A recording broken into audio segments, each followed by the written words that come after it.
नमस्कार, news point लेकर हाजिर हूं मैं राजीव।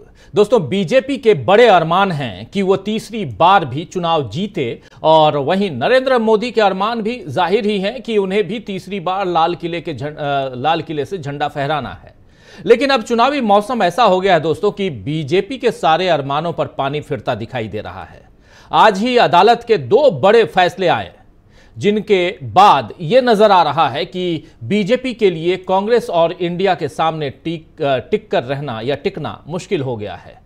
एक फैसला कांग्रेस को लेकर है और दूसरा फैसला आम आदमी पार्टी के मुखिया और दिल्ली के सीएम अरविंद केजरीवाल को लेकर है। कांग्रेस को कुछ दिनों पहले आपको याद है कि इनकम टैक्स यानी आयकर विभाग से लगभग 3,500 करोड़ रुपए की बकाया वसूली का नोटिस मिला था। लेकिन अब इस पर केंद्र सरकार ने सुप्रीम कोर्ट में कहा है कि चुनाव खत्म होने तक आयकर विभाग ऐसा कोई कदम नहीं उठाएगा और अब 24 जुलाई को इस मामले पर अगली सुनवाई होगी।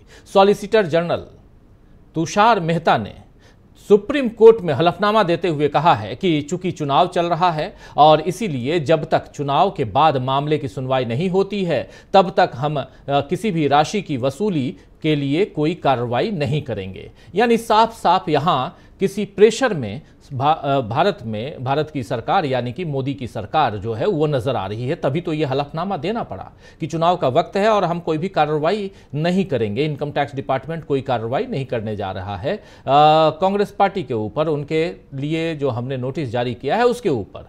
ये कांग्रेस के लिए राहत की बात तो है ही दोस्तों। साथ ही इस घटनाक्रम के बाद अब ये संदेश भी गया है कि अब तक बीजेपी जिस तरह कांग्रेस को आर्थिक तौर पर कमजोर करके उसे चुनाव में हराने की योजना बना रही थी, उस योजना का पर्दाफाश हो गया है और आयकर विभाग को कांग्रेस को चुनाव तक का वक्त देना पड़ा है।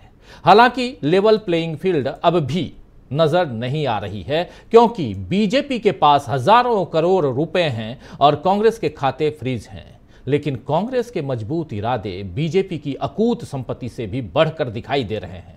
आप याद कीजिए कि कल रामलीला मैदान में प्रियंका गांधी ने भगवान राम और रावण का जिक्र करते हुए बड़ी संजीदगी से आज के माहौल को बता दिया था। आइए जरा रिकॉल करते हैं प्रियंका गांधी कल जो कह रही थी और कैसे आज की तारीख में जो बात कभी रामायण के दौर में भगवान राम और रावण की जो कहानी है उस दौर की बात जब आप याद करते हैं तो आज की कहानी, आज की बातें क्यों खुद ब खुद प्रासंगिक हो जाती हैं। सुनिए जरा।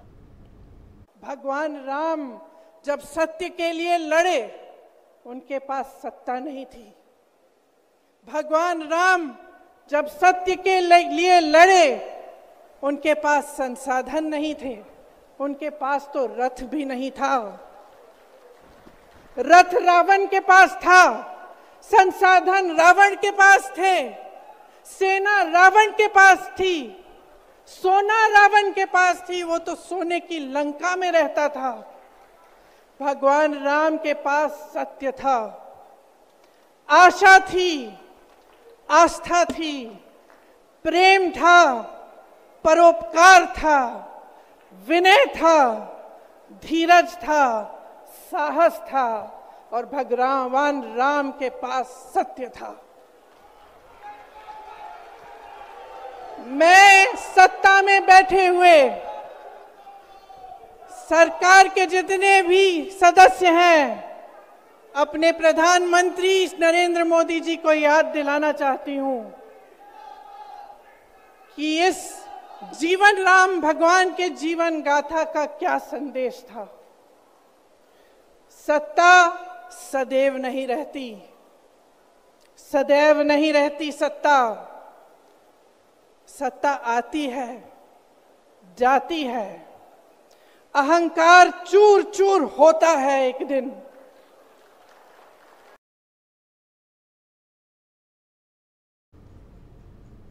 तो कांग्रेस की मजबूती को देखते हुए और लोकतंत्र को बचाने की उम्मीद जो है उसकी जो लड़ाई है वो देखते हुए अब दूसरे दलों के नेता कांग्रेस का साथ देने के लिए आगे आ रहे हैं।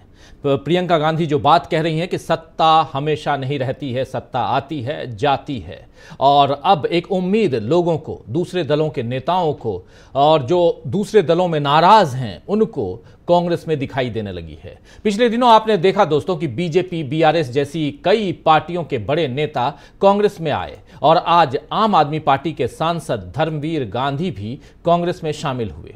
क्या कहा है धर्मवीर गांधी ने कांग्रेस के बारे में जब वो कांग्रेस ज्वाइन कर रहे थे, तो ये जरा सुनिए। पंजाब एक बहुत ही इंपॉर्टेंट जगह है, बहुत इंपॉर्टेंट राज्य है चुनावी लिहाज से, 14 सीटें और 13 सीटें, और क्यों यहाँ पर धर्मवीर गांधी का बीजेपी आम आदमी पार्टी छोड़कर कांग्रेस में आना, हालांकि ये पहले कांग्रेस में रह चुके हैं, अब फिर से कांग्रेस में आना ये क्या मायने रखता है, लेकिन पहले इनको सुनते हैं। जब राहुल जी ने ये भारत जोड़ो यात्रा शुरू की, तो क्योंकि मैं खुद राजनीतिक तौर पर मेरे में भी हलचल चल रही थी, उथल पुथल चल रही थी, तो मैंने देखा कि आज ये साधारण समय नहीं है, ये असाधारण समय है। They are not ordinary times, they are extraordinary times. और इस समय जिस आदमी के दिल में जमहूरियत धधकती है, सेकुलरिज्म है, संविधान के प्रति आदर है, इंडियन कॉन्स्टिट्यूशन की इथोस है, उसके लिए उसके मन में उसके साथ रहना चाहता है। और जो संस्थाएं हैं, लोकतांत्रिक संस्थाएं हैं, उनकी जो आज़ादी है उसको बरकरार देखना चाहता है, और देश में सामाजिक न्याय की बात वो देखना चाहता है। तो ऐसे समय में जब ये सब कुछ खतरे में हो, और जब 2024 ना तो ये ऑर्डिनरी टाइम्स हैं और ना 2024 का इलेक्शन ऑर्डिनरी इलेक्शन है, देश का इतिहास लिखे जाने वाला है। देश ने किधर जाना है, कौन सी दिशा अख्तियार करनी है, किस दिशा में जाना है, वो एक बहुत महत्वपूर्ण इलेक्शन है। तो ऐसे समय में हम मेरे जैसे लोगों के लिए, जो जब से जवानी में पैर रखा है तब से ही वो एक सोच में सोचते रहे हैं, तो चुप रहना, साइड्स ना लेना या ठीक साइड ना लेना बहुत इंपॉर्टेंट सवाल है। I want to be seen on the right side of history in 2024 in the coming elections. मैं इतिहास के सही रास्ते और जो दुरुस्त रास्ता है उसकी साइड पे खड़ा होना चाहता हूं। That's why I am with Congress, that's why I am with Congress. और जो देश की हालत है, तो धर्मवीर गांधी को आप सुन रहे थे, ये कहते हैं कि इतिहास में सही तरफ वो दिखना चाहते हैं और कांग्रेस की जो नीति है और नीयत है उसको देखकर उसमें वो शामिल हुए हैं। कांग्रेस से जुड़ी आज की दोनों घटनाएं दोस्तों बता रही हैं कि आने वाले चुनावों में कांग्रेस के कारण कोई बड़ा उलटफेर हो सकता है और बीजेपी बैकफुट पर जा सकती है। वैसे अपने विरोधियों को दबाने के लिए बीजेपी अब भी कोशिश कर रही है। आज अरविंद केजरीवाल की रिमांड, ईडी रिमांड जो है वो खत्म हुई और उन्हें न्यायिक हिरासत में, जुडिशियल कस्टडी में भेज दिया गया। एक निर्वाचित सीएम को जेल भिजवाने का काम बीजेपी के शासन में ही हुआ है। इस बात को अब जनता जानती है, देख रही है और याद भी रख रही है। अरविंद केजरीवाल को जेल भेजे जाने के बावजूद आम आदमी पार्टी मजबूती से डटी हुई है और कल की रैली में जिस तरह सारे दलों के नेताओं ने अरविंद केजरीवाल और हेमंत सोरेन के लिए आवाज उठाई, उससे समझ आ गया है कि अब इंडिया का कोई भी दल बीजेपी से लड़ाई में अकेला नहीं है। अब तक बीजेपी सबको अलग अलग करके उन्हें कमजोर करने की कोशिश में लगी थी, लेकिन बीजेपी की इस चाल का जवाब कल इंडिया ने दे दिया है। आप याद कीजिए कि राहुल गांधी ने कल मैच फिक्सिंग का एग्जाम्पल देते हुए कहा था कि कैसे 180 सीटें मैक्सिमम आ सकती हैं नरेंद्र मोदी को, और नरेंद्र मोदी और बीजेपी पर कैसे राहुल गांधी ने निशाना साधा था। आइए जरा सुनते हैं। आजकल आईपीएल के मैच चल रहे हैं, देखते हो आप लोग। मैच फिक्सिंग शब्द सुना है आपने? सुना है? जब बेईमानी से एम्पायर पर दबाव डालकर प्लेयर को खरीदकर कैप्टन को डराकर मैच जीता जाता है। क्रिकेट में उसको मैच फिक्सिंग कहा जाता है। हमारे सामने लोकसभा का चुनाव है। अंपायर किसने चुने? नरेंद्र मोदी ने। हमारी टीम में से मैच शुरू होने से पहले 2 खिलाड़ियों को अरेस्ट करके अंदर कर दिया। तो भाइयों और बहनों, ये जो चुनाव हो रहा है, नरेंद्र मोदी जी इस चुनाव में मैच फिक्सिंग करने की कोशिश कर रहे हैं। ये जो उनका 400 सीट का नारा है, ये बिना ईवीएम के, बिना मैच फिक्सिंग के, बिना सोशल मीडिया और प्रेस पर दबाव डालकर खरीदकर ये 180 पार नहीं होने जा रहा है, सब मिलाकर। तो कह रहे हैं राहुल गांधी, कल आपने सुना और अभी फिर सुन रहे थे आप कि बिना मैच फिक्सिंग के ये 180 पार नहीं होने जा रहे हैं। यानी बीजेपी के अरमानों पर सब तरफ से पानी फिरता जा रहा है। क्या बीजेपी इसमें अपना बचाव कर पाएगी या मोदी बचा पाएंगे अपनी सत्ता? आज इसी पर चर्चा करेंगे दोस्तों। कैसे बीजेपी के अरमानों पर फिर गया है पानी या फिर रहा है पानी या फिरा है पानी। आइए चर्चा की शुरुआत करते हैं। हमारे साथ कुछ वरिष्ठ साथी जुड़े हुए हैं, इन सबसे आपका पहले परिचय करवाता हूं और आगे बढ़ते हैं। और बहुत महत्वपूर्ण है दिन आज का दोस्तों। आज पहला दिन है अप्रैल का, पहला दिन। हालांकि अप्रैल फूल भी कहते हैं आज 1 तारीख को। कई लोग हंसी मजाक में एक दूसरे के साथ जो है वो उनको फूल बनाते हैं। ये वो बागों वाला नहीं बल्कि मूर्ख बनाने वाला। लेकिन उसके साथ साथ कौन सियासत में किसको मूर्ख बना रहा है, ये ज़रूर यहाँ चर्चा में हम समझेंगे। हमारे साथ देखिए इस वक्त 5 वरिष्ठ साथी जुड़े हुए हैं। हमारे साथ जुड़े हुए हैं डॉक्टर प्रकाश हिंदुस्तानी जी, डॉक्टर राकेश पाठक जी, प्रशांत टंडन जी, डॉक्टर दीपक पाचपोर जी, अमलेंदु उपाध्याय जी। आप पांचों का स्वागत है, इस्तकबाल है। और स्वागत इस्तकबाल आप तमाम दोस्त साथी शुभचिंतक आप सबका जो अब तक जुड़ चुके हैं, जो जुड़ने वाले हैं इस कार्यक्रम में। आप सबका हमेशा इंतज़ार रहता है और 7 बजे तो बहुत ज़्यादा इंतज़ार रहता है दोस्तों कि कम से कम आप लोगों से रूबरू होता हूँ, मुलाकात होती है। और ज़रा आना चाहता हूँ सीधा डॉक्टर दीपक पाचपोर जी, आपके पास आना चाहता हूँ। दीपक जी, किस हिसाब से कैसे देखा जाए, अब नया महीना आ चुका है, अप्रैल का महीना, और चुनाव बिल्कुल सामने है। इसी महीने चुनाव की घोषणा, इसी महीने चुनाव, इस महीने में 2 दिन चुनाव होना है, मतदान होना है, 19 तारीख को और 26 तारीख को।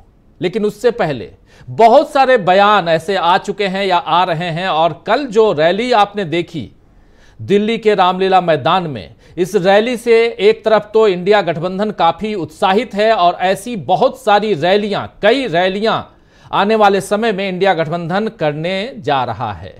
यह खबर कल से चल रही है। उत्साह जो है वो बढ़ चुका है। लेकिन दूसरी तरफ हतोत्साहित बीजेपी जो है वो क्या कर रही है, देखिए उसका एक नमूना वो ये है जिसको सबसे शुरू में रख चुका हूं। सॉलिसिटर जनरल तुषार मेहता, कांग्रेस की आईटी की खबर जो आप लोगों ने देखी सुनी, उस केस को जब कांग्रेस लेकर सुप्रीम कोर्ट जाती है तो पहले से हलफनामा तैयार रहता है और सरकार कहती है चूंकि चुनाव का वक्त है इसीलिए अभी सरकार कोई कार्रवाई नहीं करेगी। क्या मायने लगाए जाए इसके? जी देखिए, निश्चित रूप से एक तरह से राहत के रूप में इसको बताया जा रहा है। लेकिन जब तक जो फ्रीज खाते हैं वो जब तक उसको इस्तेमाल करने का अनुमति नहीं मिलती कांग्रेस को, मुझे ऐसा लगता है कि ये पर्याप्त नहीं है। हाँ, ये बात जरूर है कि ऐसे वक्त पे जिस समय जिसको कहते हैं कि गरीबी में आटा गीला नहीं हुआ, इतना हम मान सकते हैं कि उसकी वसूली के ऊपर जो है इनकम टैक्स ने बहुत ज्यादा ही नहीं किया। लेकिन मुझे ऐसा लग रहा है कि 2-3 चीजों को लेकर, खासकर कल की जो रैली हुई उसकी जो प्रचंड सफलता को देखकर निश्चित रूप से भारतीय जनता पार्टी में अच्छी खासी चिंता की लहर दौड़ गई होगी। आज एक बहुत ही ऐतिहासिक बात हुई है राजीव जी कि आज पहली बार जो है इलेक्टोरल बॉन्ड पर मोदी जी ने बात की और उन्होंने 2-3 बड़ी मजेदार बातें भी कही है। दक्षिण का एक तमिल का एक चैनल है थांती, उसको इंटरव्यू दिया है उन्होंने। उनसे बातचीत में उन्होंने बताया है कि इलेक्टोरल बॉन्ड जो है उस पर जो लोग आज नाच रहे हैं वो कल जो है पछताएंगे। उन्होंने ये कहा कि देखिए, आज तो कम से कम मोदी ने इलेक्टोरल बॉन्ड लाए तो आप चंदा देने वालों के सोर्स जो है वो जान सकते हैं। जबकि पहले जो था, पहले चंदा देने वालों के सोर्स का पता ही नहीं चलता था। तो एक तरह से उन्होंने ये बताने की कोशिश की कि देखिए मैंने कितना बड़ा काम किया है। की सोर्स का पता चल गया है। हालांकि उनकी ये अपनी बौखलाहट भी हो सकती है, क्योंकि अगर ऐसा हुआ तो सबसे बड़ी उसमें दोषी जो करार हुई है, सबसे ज्यादा जो सामने आया है वो चंदा लेने वाली भारतीय जनता पार्टी है। तो मुझे ऐसा लगता है कि उस चीज के ऊपर थोड़ा उन्होंने दीपापोती करने के लिए या ये बताने के लिए कि भाई देखिए हम बहुत दोषी नहीं है, अगर हम दोषी रहते तो इस तरीके के बॉन्ड योजना क्यों लाते हैं। और उन्होंने और एक बहुत मजेदार बात की है जो मुझे जी जी जी आपको जी नहीं, अपनी बात पूरी कीजिए, फिर मैं उसमें कुछ जोड़ना चाह रहा था, इसलिए प्लीज अपनी बात पूरी कीजिए। जी तो अप्रैल फूल को सार्थक करते हुए उन्होंने एक बात और कही कि भारतीय जनता पार्टी की जो सरकार जो है वो जांच एजेंसियों का कोई इस्तेमाल, गलत इस्तेमाल नहीं करती और उसको कोई निर्देश भी नहीं देती। ये बहुत ही चौंकाने वाली बात है, जबकि इस समय सब कुछ सामने आ चुका है, लोग जान चुके हैं। मुझे ये समझ में नहीं आता कि मोदी जी को अभी भी कैसे विश्वास है कि लोग उनकी बात का भरोसा कर लेंगे। तो लेकिन ये पहली बार हो रहा है कि उन्होंने इस तरीके की बात भी इलेक्टोरल बॉन्ड पे कही। अब आगे देखिए इसमें और क्या क्या होता है। इलेक्टोरल बॉन्ड की बहुत सारी चीजें सामने आ गई हैं। दूसरा जो अरविंद केजरीवाल की है, अरविंद केजरीवाल अगर जेल में चले गए हैं तो भी भारतीय जनता पार्टी का जो नुकसान होना है वो हो चुका है और वो जेल में जितने दिन रहेंगे। हालांकि सरकार का उद्देश्य ये था कि इनको चुनाव से जितना दूर बाहर रख सकते हैं बाहर रखिए, और बड़े ही सुनियोजित तरीके से दो लोगों के और नाम आज दे दिए गए हैं, आतिशी का नाम और सौरभ भारद्वाज का नाम। तो मुझे ऐसा लगता है कि शायद उन पर भी गाज गिर सकती है।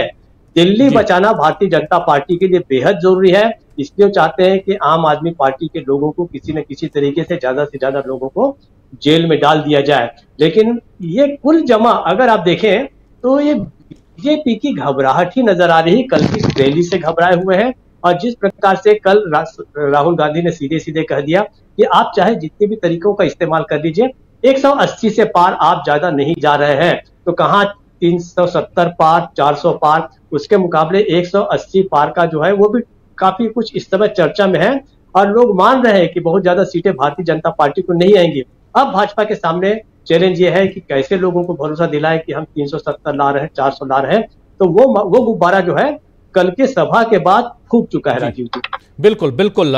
इसमें बस ये जोड़ना चाह रहा था कि जब प्रधानमंत्री नरेंद्र मोदी थांती को दिए गए अपने इस इंटरव्यू में जो कह रहे हैं इलेक्टोरल बॉन्ड हम लेकर आए, तो कम से कम इतना तो पता चल रहा है कि कौन किसको चंदा दे रहा है, और इससे पहले तो कौन किसको चंदा देता था ये पता ही नहीं चलता था। लेकिन जिस इलेक्टोरल बॉन्ड को सुप्रीम कोर्ट ने अवैधानिक घोषित कर दिया है, उस इलेक्टोरल बॉन्ड पर अपनी पीठ थपथपाकर नरेंद्र मोदी सुप्रीम कोर्ट की अवहेलना नहीं कर रहे हैं क्या? ये सवाल है। आप हमारे 6 साथी हमारे साथ जुड़े हुए हैं, हमारे साथ जुड़ गए हैं। सुनील शुक्ला जी, आपका स्वागत भी करता हूं। सुनील जी, आपके पास ही इसी सवाल के साथ आता हूं। पहले गृह मंत्री अमित शाह, उन्होंने आज तक को दिए हुए नाम लेके बात कर रहे हैं, आज तक के कॉन्क्लेव में उन्होंने ये बात रखी थी, पीठ थपथपाने की कोशिश और बाएं दाएं झांकते हुए ये बताने की कोशिश कि देखिए हमने जो किया उससे कम से कम इतना तो पता चल रहा है कि किसने किसको चंदा दिया।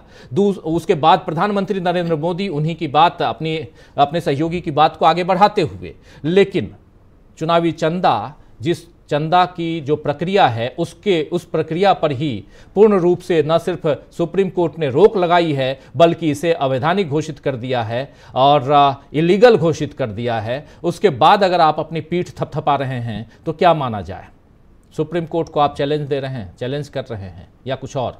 ये सवाल एक है, लेकिन इसके अलावा बहुत कुछ है जो कल से लेकर आज तक, और आज सुप्रीम कोर्ट में ही सरकार की तरफ से यह हलफनामा पहले से ही प्रस्तुत करना, पेश करना कि अभी चूंकि चुनाव का वक्त है इसलिए हम इनकम टैक्स डिपार्टमेंट कांग्रेस पर कोई कार्रवाई नहीं करेगा। इसके क्या मायने निकाले जाए?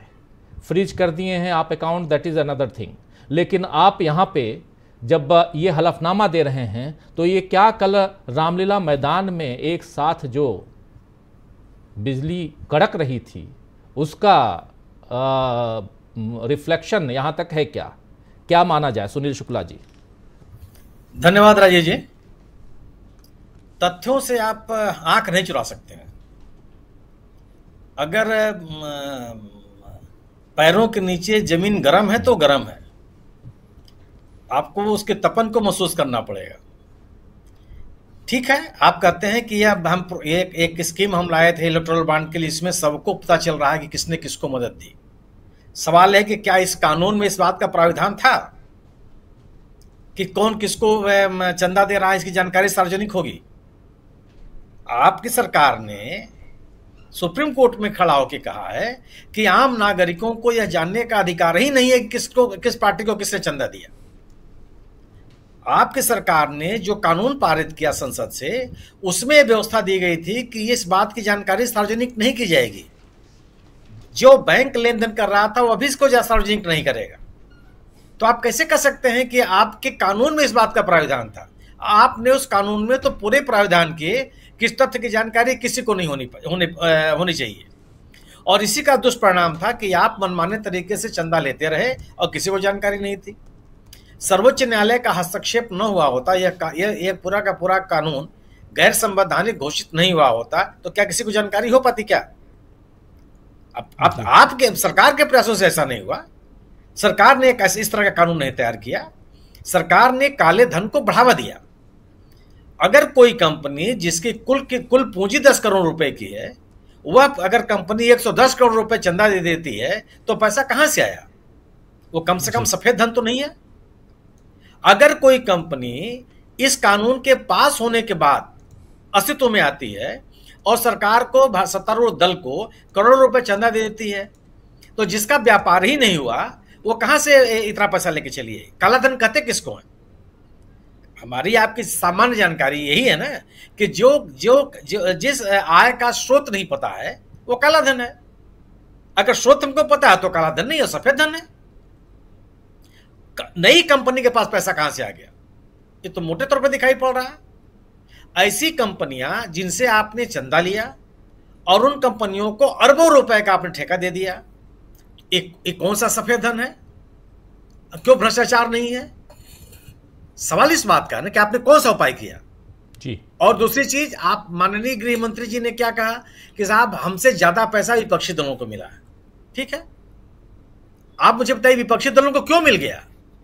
किसी को भी इस तरह का नैतिक पैसा क्यों मिला? आपका काम, आपने दावा किया था कि चुनाव में काले धन के दुरुपयोग को रोकेंगे। ये भाषण दिया था आपने इस कानून को पास करते समय, और आप ये कहिए कि साहब हमको तो पैसा मिला ही मिला, विपक्षियों को ही मिला। अरे आप ये बताइए कि आपको क्यों मिला और विपक्षियों को भी क्यों मिला?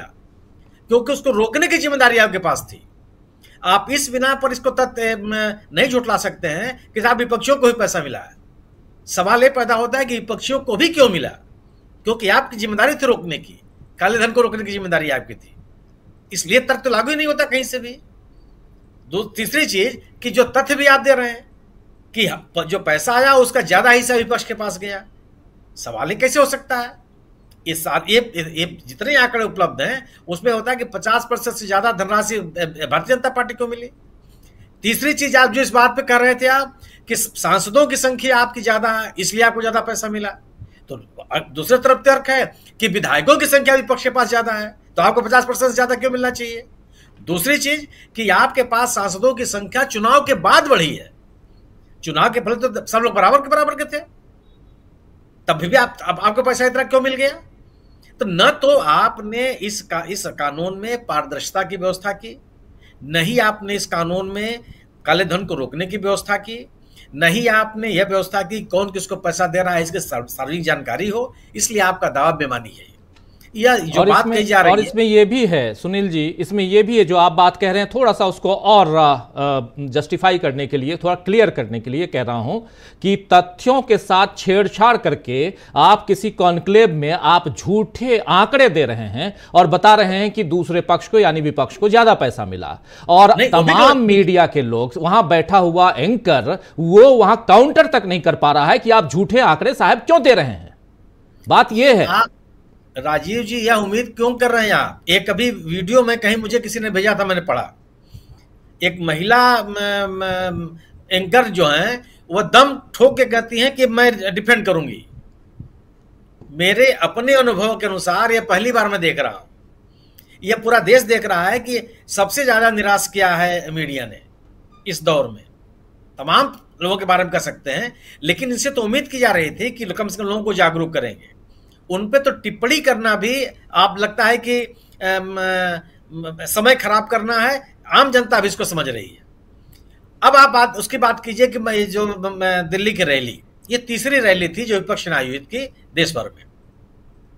जिस तथ्य की राजनीतिक जरूरत थी, पहला मैं महसूस करता हूं, एक राजनीतिक जरूरत थी इस चुनाव के दौरान कि विपक्ष एक है। इस रैली ने इसको स्थापित किया। विपक्ष के मुद्दे एक हैं, इस रैली ने इसको स्थापित किया। विपक्ष एक साथ मिल करके बीजेपी से लड़ने के लिए तैयार है, इस रैली ने इसको भी स्थापित किया। और इस रैली ने भारतीय जनता पार्टी के द्वारा नारी शक्ति का जो मुद्दा बनाने की कोशिश कर रहा था, उसको भी इस रैली ने धूल धूसरित कर दिया। सोनिया गांधी, कल्पना सोरेन, मिसेस केजरीवाल, महबूबा मुफ्ती, इनकी मौजूदगी ने नारी शक्ति को लेकर के जो भारतीय जनता पार्टी अपना नैरेटिव बनाने का प्रयास कर रही थी, उसको भी खत्म किया है।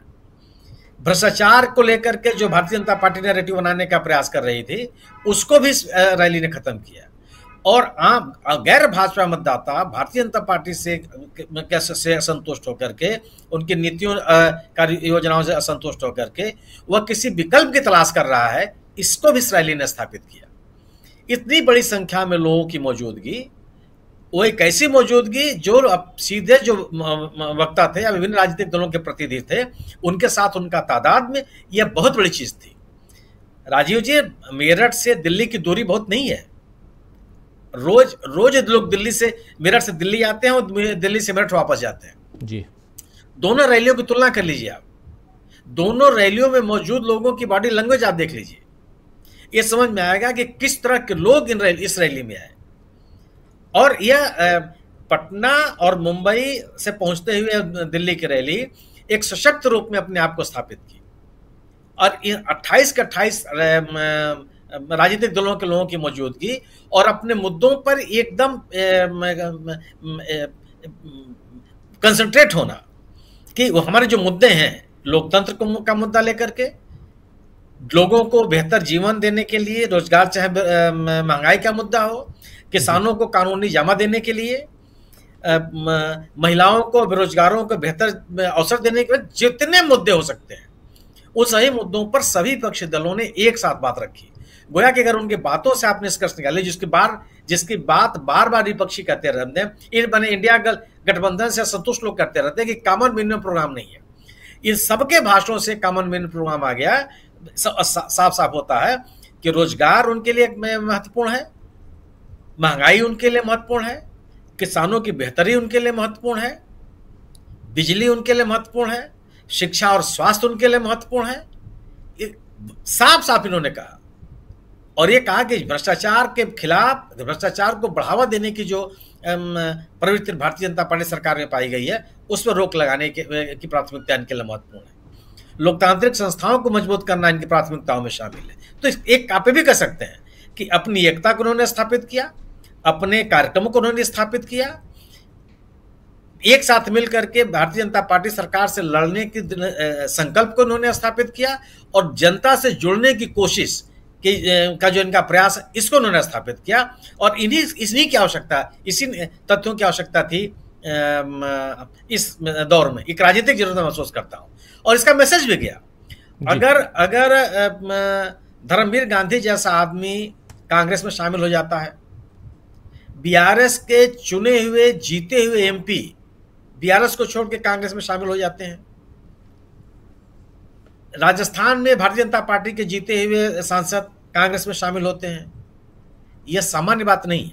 हरियाणा से भी, इसलिए हरियाणा से भी, अरे हरियाणा में शामिल ही होना नहीं है। अगर हरियाणा का उल्लेख करेंगे तो भी उल्लेख कर लीजिए कि 11 में आधे से अधिक दलबदलू उम्मीदवार हैं आपके। वह पार्टी जो यह दावा करती है कि अपने छोटे से छोटे कार्यकर्ता का ध्यान रखती है। अरुण गोविल साहब वो छोटे से छोटे कार्यकर्ता कब थे मुझे नहीं पता। वह पंजाब हो चाहे हरियाणा, दोनों राज्यों की बात कर लीजिए आप, कितने दलबदलू उसमें शामिल है और कितने भारतीय जनता पार्टी के अपने कार्यकर्ता हैं। तो न केवल हरियाणा में पार्टी छोड़ना है, बल्कि आप केवल और केवल दल बदलों के भरोसे आप निर्भर हैं। तो एक अकेला सब पे भारी, यह नारा खारिज हुआ, ध्रुवीकरण का नारा आपका खारिज हुआ, संगठन आपका बहुत मजबूत है और आप पन्ना प्रमुख रखते हैं, यह आपका नैरेटिव खारिज हुआ इस चुनाव में। और आपके पास अपने मतदाताओं को अपने साथ जुड़े रहने की क्षमता है, यह भी नैरेटिव खारिज हुआ। उसके बरबक्स अगर आप विपक्ष की बात करते हैं तो विपक्ष के पास जो सबसे बड़ी आवश्यकता थी वो थी अपनी एकता को प्रदर्शित करना आम लोगों के बीच में। उसको दिल्ली की रैली ने स्थापित किया और जो इस चुनाव में एक बड़ी बड़ी राजनीतिक जरूरत थी एक विपक्ष की एकता के विश्वसनीयता के लिए, उन लोगों के लिए जो भारतीय जनता पार्टी से असंतुष्ट थे और भारतीय जनता पार्टी के खिलाफ एक ऐसा विकल्प की तलाश कर रहे हैं जो मजबूती के साथ एक वैकल्पिक व्यवस्था देने में सक्षम हो। और यह आश्वासन यह विश्वास केवल एकता प्रदर्शित करके ही दी जा सकती थी, जिसको इस रैली ने स्थापित किया है। जी बिल्कुल बिल्कुल। डॉक्टर राकेश पाठक जी, जरा आपसे भी समझूं, कल से लेकर आज तक, और इस बीच आप जानते हैं कि अरविंद केजरीवाल अब तिहाड़ पहुंच चुके हैं, वहां सेल नंबर 2 में वो रहेंगे और अकेले रहेंगे वहां पे, लेकिन एक चुना हुआ मुख्यमंत्री आज की तारीख में आज़ाद भारत के इतिहास में ये पहली बार है कि वो कोई चुना हुआ मुख्यमंत्री के पद पर आसीन है और वो जेल की सलाखों में है। और दूसरी तरफ नरेंद्र मोदी कल ही कह रहे थे कि जितने भ्रष्टाचारी हैं उनको छोड़ूंगा नहीं। और तीसरी तरफ जिस इंटरव्यू का जिक्र कर रहे थे हमारे साथी डॉक्टर दीपक पाचपोर जी, उसी इंटरव्यू में इन्होंने कहा है, जो अभी दीपक जी बताए भी, कि ईडी वाले जो काम कर रहे हैं इस पे हमारा कोई रोल नहीं है। एक तरफ आप छोड़ेंगे नहीं, दूसरी तरफ जो संस्थाएं, जो जांच एजेंसियां काम कर रही हैं उसमें हमारे सरकार का कोई रोल नहीं है। तो ये देश तो आपकी सरकार चला रही है, इस देश के मुखिया तो आप हैं, और आप खुद को हर मंच पे अपने हिसाब से आप अपनी बातों को तोड़ मरोड़ कर पेश करते हैं, ये साफ ये माना जाए। और इन सब ऐसी बातों को पेश करने का यहां आशय क्या है? क्या आप डर गए हैं आने वाले चुनाव के रिजल्ट से, ये माना जाए? क्योंकि जिस चीज का जिस ढंग से रिफ्लेक्शन हम देख पा रहे हैं, शायद देश की जनता वो ऑलरेडी दिखा रही हो, गांव गांव से, गली गली से, मोहल्ले मोहल्ले से ये अब पैगाम आ रहा हो कि इस बार लाल किले पर, यानी तीसरी बार भी लाल किले पर झंडा फहराना बहुत आसान नहीं है, ये माना जाए। कैसे देखा जाए डॉक्टर साहब? जी डॉक्टर साहब, लगता तो यही है कि लाल किले की प्राचीर से जो ध्वजारोहण का उनका स्वप्न है वो तीसरी बार पूरा होता हुआ नहीं दिखाई दे रहा। पहले क्रमशः एक एक बिंदु पर बात करें। जैसे सुप्रीम कोर्ट में आज सरकार ने कह दिया, आयकर विभाग के हवाले से कहा गया कि अभी चुनाव है इसलिए हम आगे कार्रवाई नहीं करेंगे। मेरा एक बहुत साधारण सा सवाल है, क्या आयकर विभाग को कल पता लगा कि चुनाव है इस देश में? जब 1736 करोड़ रुपए की जुर्माने की चिट्ठी दी होगी तब आयकर विभाग के अधिकारियों को मालूम नहीं था इस देश में आम चुनाव होने जा रहे हैं?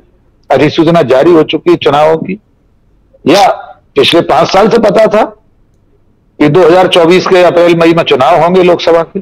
तो आज ये हलफनामा देकर सरकार ने ये बता दिया कि उसकी मंशा कितनी दूषित थी। अब जब उसे ये लगा कि सुप्रीम कोर्ट इस पर कुछ आगे फैसला सुनाए, कुछ कार्रवाई करे, उससे पहले ये कह दो कि हम आगे कार्रवाई नहीं करेंगे। दीपक पाचपोर जी ने सही सवाल पूछा कि इतने मात्र से काम नहीं चलेगा। अगर खाते फ्रीज रहेंगे, भले आप अभी वसूली नहीं करने जा रहे टैक्स की, जुर्माने की, लेकिन अगर कांग्रेस का खजांची, जिसको भी अथॉरिटी हासिल है चेक पर दस्तखत करने की, अगर वो खाते में से पैसे नहीं निकाल पा रहा, नहीं निकाल पाएगा, तो चुनाव में जो मंशा थी सरकार की वो तो पूरी हो जाएगी कि सामने देश का सबसे बड़ा विपक्षी दल नकदंत विहीन होकर चुनाव लड़े, उसके पास संसाधन ना हो, उसकी गाड़ी पंचर है, वो ट्यूब टायर बदलवाने की हैसियत में नहीं हो। तो एक तो ये बात। दूसरी बात, प्रधानमंत्री ने, राजीव जी आपने कहा कि उन्होंने अपनी पीठ थपथपाई। सिर्फ पीठ नहीं थपथपाई इलेक्टोरल बॉन्ड पे, उन्होंने सुप्रीम कोर्ट को सीधे धमकी दी है। उन्होंने बहुत साफ कहा है कि इस वक्त जो लोग नाच रहे हैं वे भविष्य में पछताएंगे। यानी आप किसको पछताने की धमकी दे रहे हैं? सुप्रीम कोर्ट की संविधान पीठ से फैसला आया है, भारत के सर्वोच्च न्यायालय के प्रधान न्यायाधीश को धमकी दे रहे हैं क्या कि वे पछताएंगे ऐसा फैसला करके?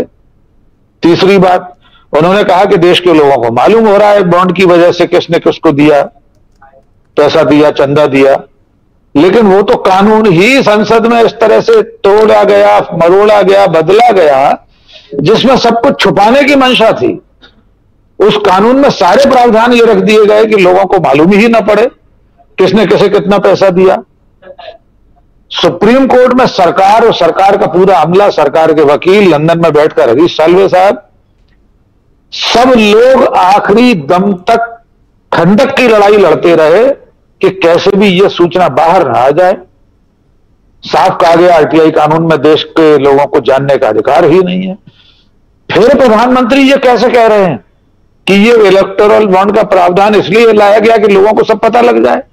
आपके उस पूरे प्रावधान में, उस पूरी व्यवस्था में सब कुछ छुपाने वाला था। फिर आपका ये दावा आप टेलीविजन चैनल पर बैठकर ये कहें कि हम तो इसलिए लाए ताकि लोगों को पता चल जाए, इसकी वजह से तो लोगों को पता लगा, इसकी वजह से लोगों को पता नहीं लगा। माननीय प्रधानमंत्री जी, लोगों को, इस देश के नागरिकों को पता इसलिए चला क्योंकि सुप्रीम कोर्ट ने अपना डंडा चला दिया। अगर सुप्रीम कोर्ट ऐसा फैसला नहीं करता तो राजीव जी, हम और आप भी कभी नहीं जान पाते किस तरह शेल कंपनियों के जरिए चंदा बटोरा गया। कौन सी कंपनियां हैं जिनका खुद का 3 करोड़ रुपए का भी लाभांश नहीं है, वो प्रॉफिट में नहीं है और 100 करोड़ रुपए चंदा दे रही हैं। हम कभी नहीं जान पाते कि टेलीकॉम बिल में फेरबदल करके किस तरह भारतीय टेलीकॉम को 150 करोड़ रुपए चंदा देने पर एक तरफा अकेले उसको ठेका दे दिया गया सारा। तो प्रधानमंत्री के ये सारे दावे मिनटों में उड़ाने लायक हैं। दुर्भाग्य है कि मुख्य धारा का मीडिया, आपने बिल्कुल ठीक कहा था कि कॉन्क्लेव में गृह मंत्री कह रहे थे कि 16,000 करोड़ या 20,000 करोड़ विपक्ष को मिल गए जी। और एंकर ये नहीं सवाल उठा सका कि गृह मंत्री जी, कुल मामला ही इतने का सामने आया है, 16,000 का, 12,000 का उस वक्त तक तो आया था। जब ये प्रतिप्रश्न नहीं होते, कटघरे में खड़ा नहीं किया जाता, तभी प्रधानमंत्री को, गृह मंत्री को देश के सामने झूठ बोलने का हौसला मिलता है। उन्होंने दक्षिण भारत के चैनल को इंटरव्यू दिया ही इसलिए है कि उत्तर भारत में जमीन खिसकती दिखाई दे रही है, हिंदी भारत में, इसलिए दक्षिण में कुछ इसकी भरपाई हो जाए, इसलिए चुनाव का पहला इंटरव्यू दक्षिण भारत के चैनल को दिया। उसमें भी तमाम सारा झूठ परोस दिया। और अंतिम एक बात और, उन्होंने कहा कि एजेंसियों के काम में सरकार का कोई दखल नहीं है। इन एजेंसियों के काम में सरकार का दखल तो यूपीए की सरकारों में भी था, तभी सुप्रीम कोर्ट ने कहा था पिंजरे में बंद तोता है सीबीआई, लेकिन तब तो सिर्फ पिंजरे में बंद था। अब तो ये तोता कटखना हो गया है, काटने लगा है, और उसको जो कमांड दी जाती है उसे मालूम है कैसे काटना है। ईडी के आधिकारिक दस्तावेज, उसका जो रिकॉर्ड है वो ये बताता है कि 95% छापे और कार्रवाइयां बीजेपी से इतर जो पार्टियां हैं और नेता हैं उन पर डाले गए हैं। और कन्विक्शन रेट उनकी क्या है? चंद मामलों में कन्विक्शन होता है। यानी एजेंसियां सिर्फ सरकार के इशारे पर काम कर रही हैं। और अगर प्रधानमंत्री ये कहते हैं कि सरकार का कोई दखल नहीं है, तो इससे बड़ा चुटकुला और क्या हो सकता है। और ये सारी बौखलाहट कल की आपने सभा से शुरुआत की थी कि कल से लेकर अब तक जो हुआ, निश्चित तौर पर रामलीला मैदान में विपक्ष की जो एकता दिखाई दी, जनबंधन की, गठबंधन की, उसने भी बीजेपी की और नरेंद्र मोदी की नींद उड़ा दी होगी। क्योंकि वे अब तक कोई साझा कार्यक्रम भी अपना पेश नहीं कर सके, गठबंधन के दलों की कोई साझा बैठक नहीं कर सके, सीटों का बंटवारा अब तक नहीं कर सके हैं बीजेपी अपने सहयोगी दलों के साथ, मोदी जी और बीजेपी नहीं कर सके हैं। तो उन्हें यह समझ में आ रहा है कि जमीन खिसक चुकी है। जैसा कि सुनील जी ने कहा था कि जमीन अगर गर्म है तो आपको महसूस होगी, आपके तलवे जलेंगे, तो वो जलना, वो गर्मी महसूस कर रही है बीजेपी। जी अजीत जी, बिल्कुल बिल्कुल वो गर्मी महसूस कर रही है बीजेपी। ऐसे भी गर्मी का मौसम शुरू हो चुका है और चुनाव का वक्त आ चुका है। और ऐसे में अब इसी महीने, अप्रैल महीने में पहला मतदान है 19 तारीख को, दूसरा मतदान 26 तारीख को। अप्रैल में 2 दिन मतदान के, और पहले दिन 22 राज्यों में चुनाव होंगे। 22 राज्यों में मतदान पड़ेंगे, मत दिए जाएंगे, यानी वोटिंग होगी। और ये प्रक्रिया 1 जून तक, और उसके बाद 7 चरणों में, और उसके बाद 4 जून को चुनाव की का रिजल्ट आएगा। रिजल्ट में कौन पास होता है, कौन फेल होता है, ये सब तो आप तक हम पहुंचाएंगे ही, लेकिन उससे पहले जो कुछ चल रहा है उस पर समीक्षा और इस कार्यक्रम के जरिए आप सुन रहे हैं। आना चाहता हूं डॉक्टर प्रकाश हिंदुस्तानी जी आपके पास जल्दी से, और फिर प्रशांत टंडन जी के पास आता हूं। प्रकाश जी, आपसे भी जरा समझूं, जो कुछ आज का घटनाक्रम अगर देखें तो एक तरफ सुप्रीम कोर्ट, दूसरी तरफ दिल्ली का Rouse Avenue court. Supreme court में एक हलफनामा दायर किया जाता है और राउज एवेन्यू कोर्ट से अरविंद केजरीवाल को जेल भेज दिया जाता है, और 15 दिन की रिमांड पर 15 अप्रैल तक भेजे जाते हैं जेल। लेकिन एक शिगुफा ये भी छोड़ा जाता है जो ईडी के वकील हैं उनकी तरफ से, एएसजी की तरफ से, रवि की तरफ से, कि पूछताछ में ये पता लगा है कि आतिशी और सौरभ भारद्वाज ये दोनों को रिपोर्ट करता था नायर। इसको लेकर भी कल खुलासा एक करने वाली हैं आतिशी, लेकिन उससे पहले जो कुछ सुप्रीम कोर्ट में हुआ उस पर आपकी क्या प्रतिक्रिया है?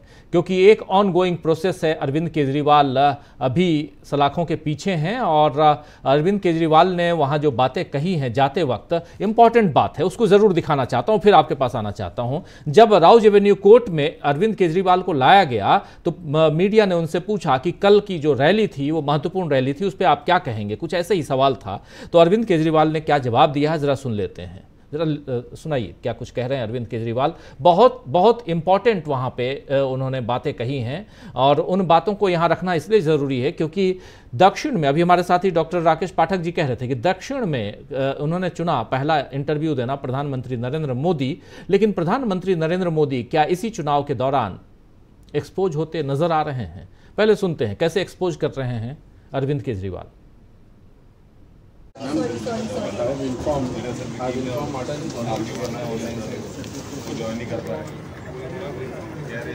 अरविंद जी, पूरा इंडिया गठबंधन कल आपके लिए जुटा रामलीला मैदान, क्या कहेंगे? प्रधानमंत्री जी जो ये कर रहे हैं ये देश के लिए अच्छा नहीं है।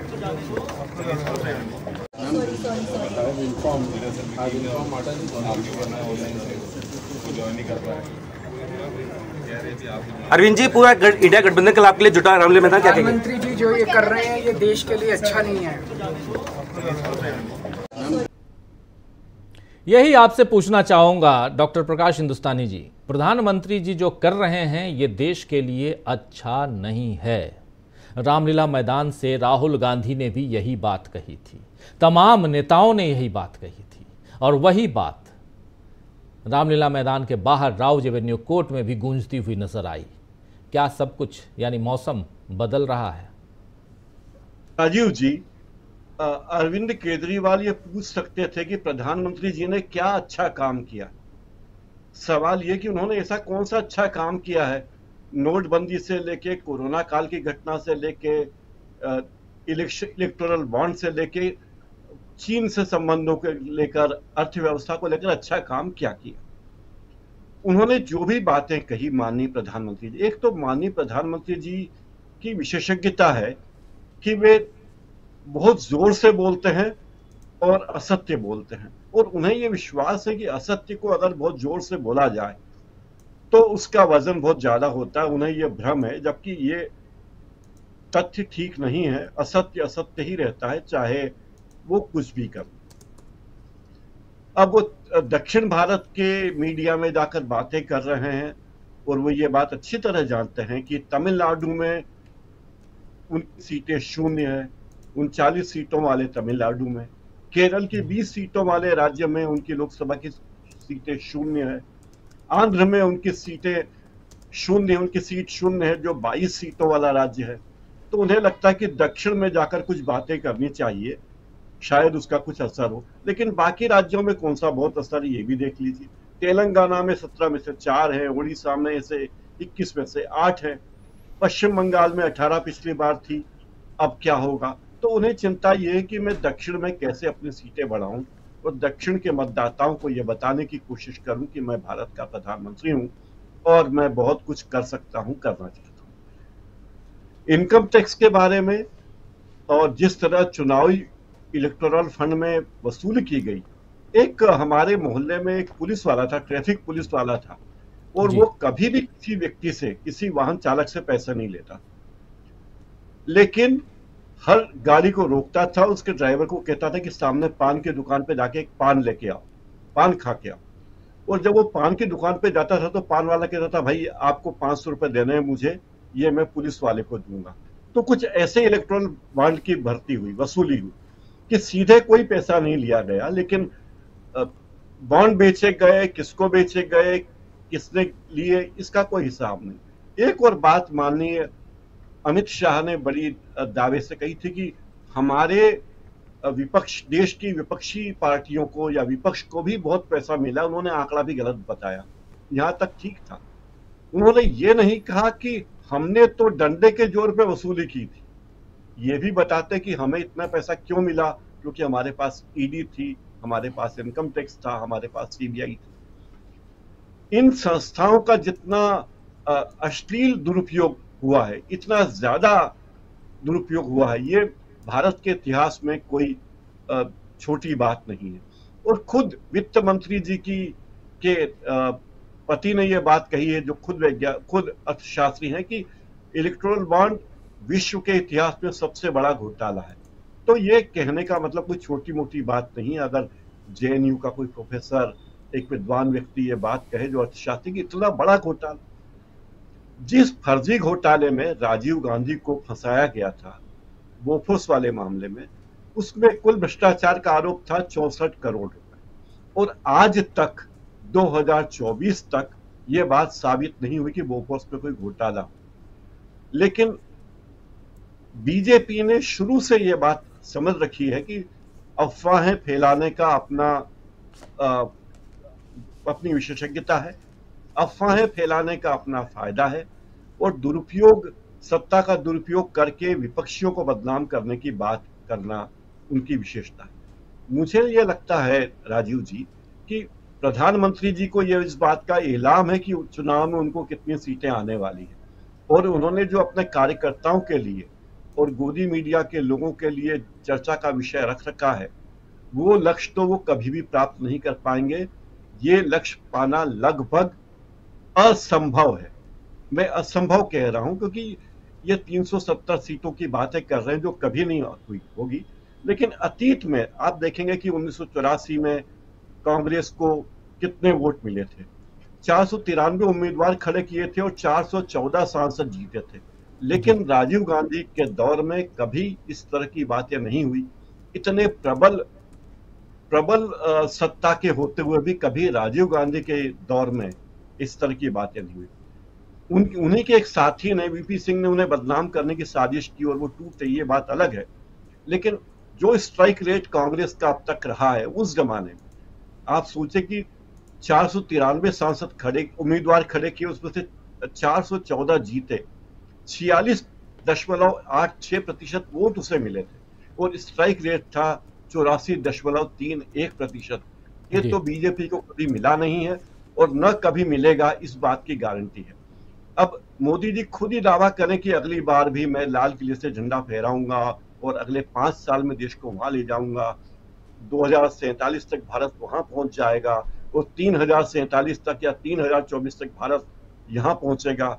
ये सारी बातें उनकी मन बहलाने के लिए है, लेकिन गालिब ख्याल अच्छा है, कहने में अच्छा रहता है, और यूं भी 1 अप्रैल है तो ये बातें करना अच्छा है। राजीव जी, गालिब ख्याल अच्छा है, बिल्कुल। प्रशांत टंडन जी, जरा आपका ख्याल भी सुनना चाहूँगा कि जो कुछ कल से लेके आज तक, इसमें 2 बड़ी घटना, एक घटना तो क्रमवार उसी के सिलसिले में हमने रामलीला मैदान में देखा कि इतना बड़ा आयोजन हो गया, और दूसरी घटना अरविंद केजरीवाल, दूसरी घटना जो है वो सुप्रीम कोर्ट की है।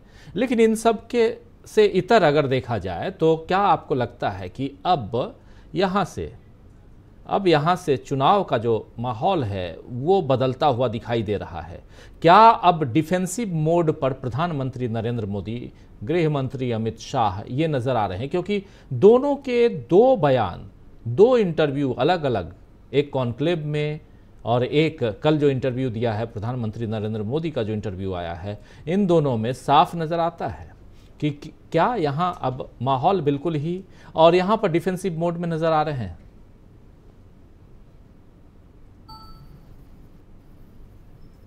हेलो जी, प्रशांत जी का नेटवर्क डाउन है। प्रशांत जी, दोबारा आता हूं, जरा रिकनेक्ट आप कीजिए, और जल्दी से अमलेंदु उपाध्याय जी।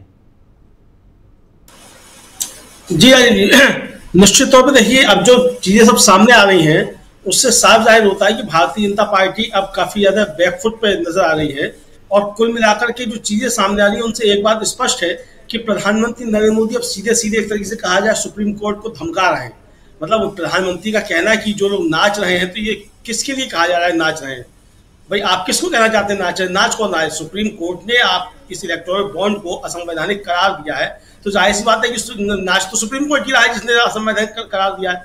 इंडिया गठबंधन की या विपक्ष की या किसी पत्रकार की तो यह हैसियत है नहीं कि उस इलेक्टोरल बॉन्ड को असंवैधानिक घोषित कर दे। असंवैधानिक घोषित किया है सुप्रीम कोर्ट ने, और आप अगर उसकी तारीफ कर रहे हैं जिसको असंवैधानिक कहा सुप्रीम कोर्ट ने, और सुप्रीम कोर्ट ने जिसको कहा कि ये काले धन का जरिया बन गया है, अगर आप उसको कह रहे हैं, उसकी तारीफ में आप अगर आप कसीदे पढ़ रहे हैं तो ये साफ समझा सकता है। दूसरा, राजीव जी प्रधानमंत्री अच्छे तरीके से बात समझ चुके हैं कि जो राहुल गांधी ने कल खुलकर के कहा कि मैं प्रधानमंत्री जानते हैं अच्छे तरीके, मतलब 180 सीट से ज्यादा नहीं आ रही, मैं तो कह रहा हूँ बल्कि 143 सीट ही आ रही है।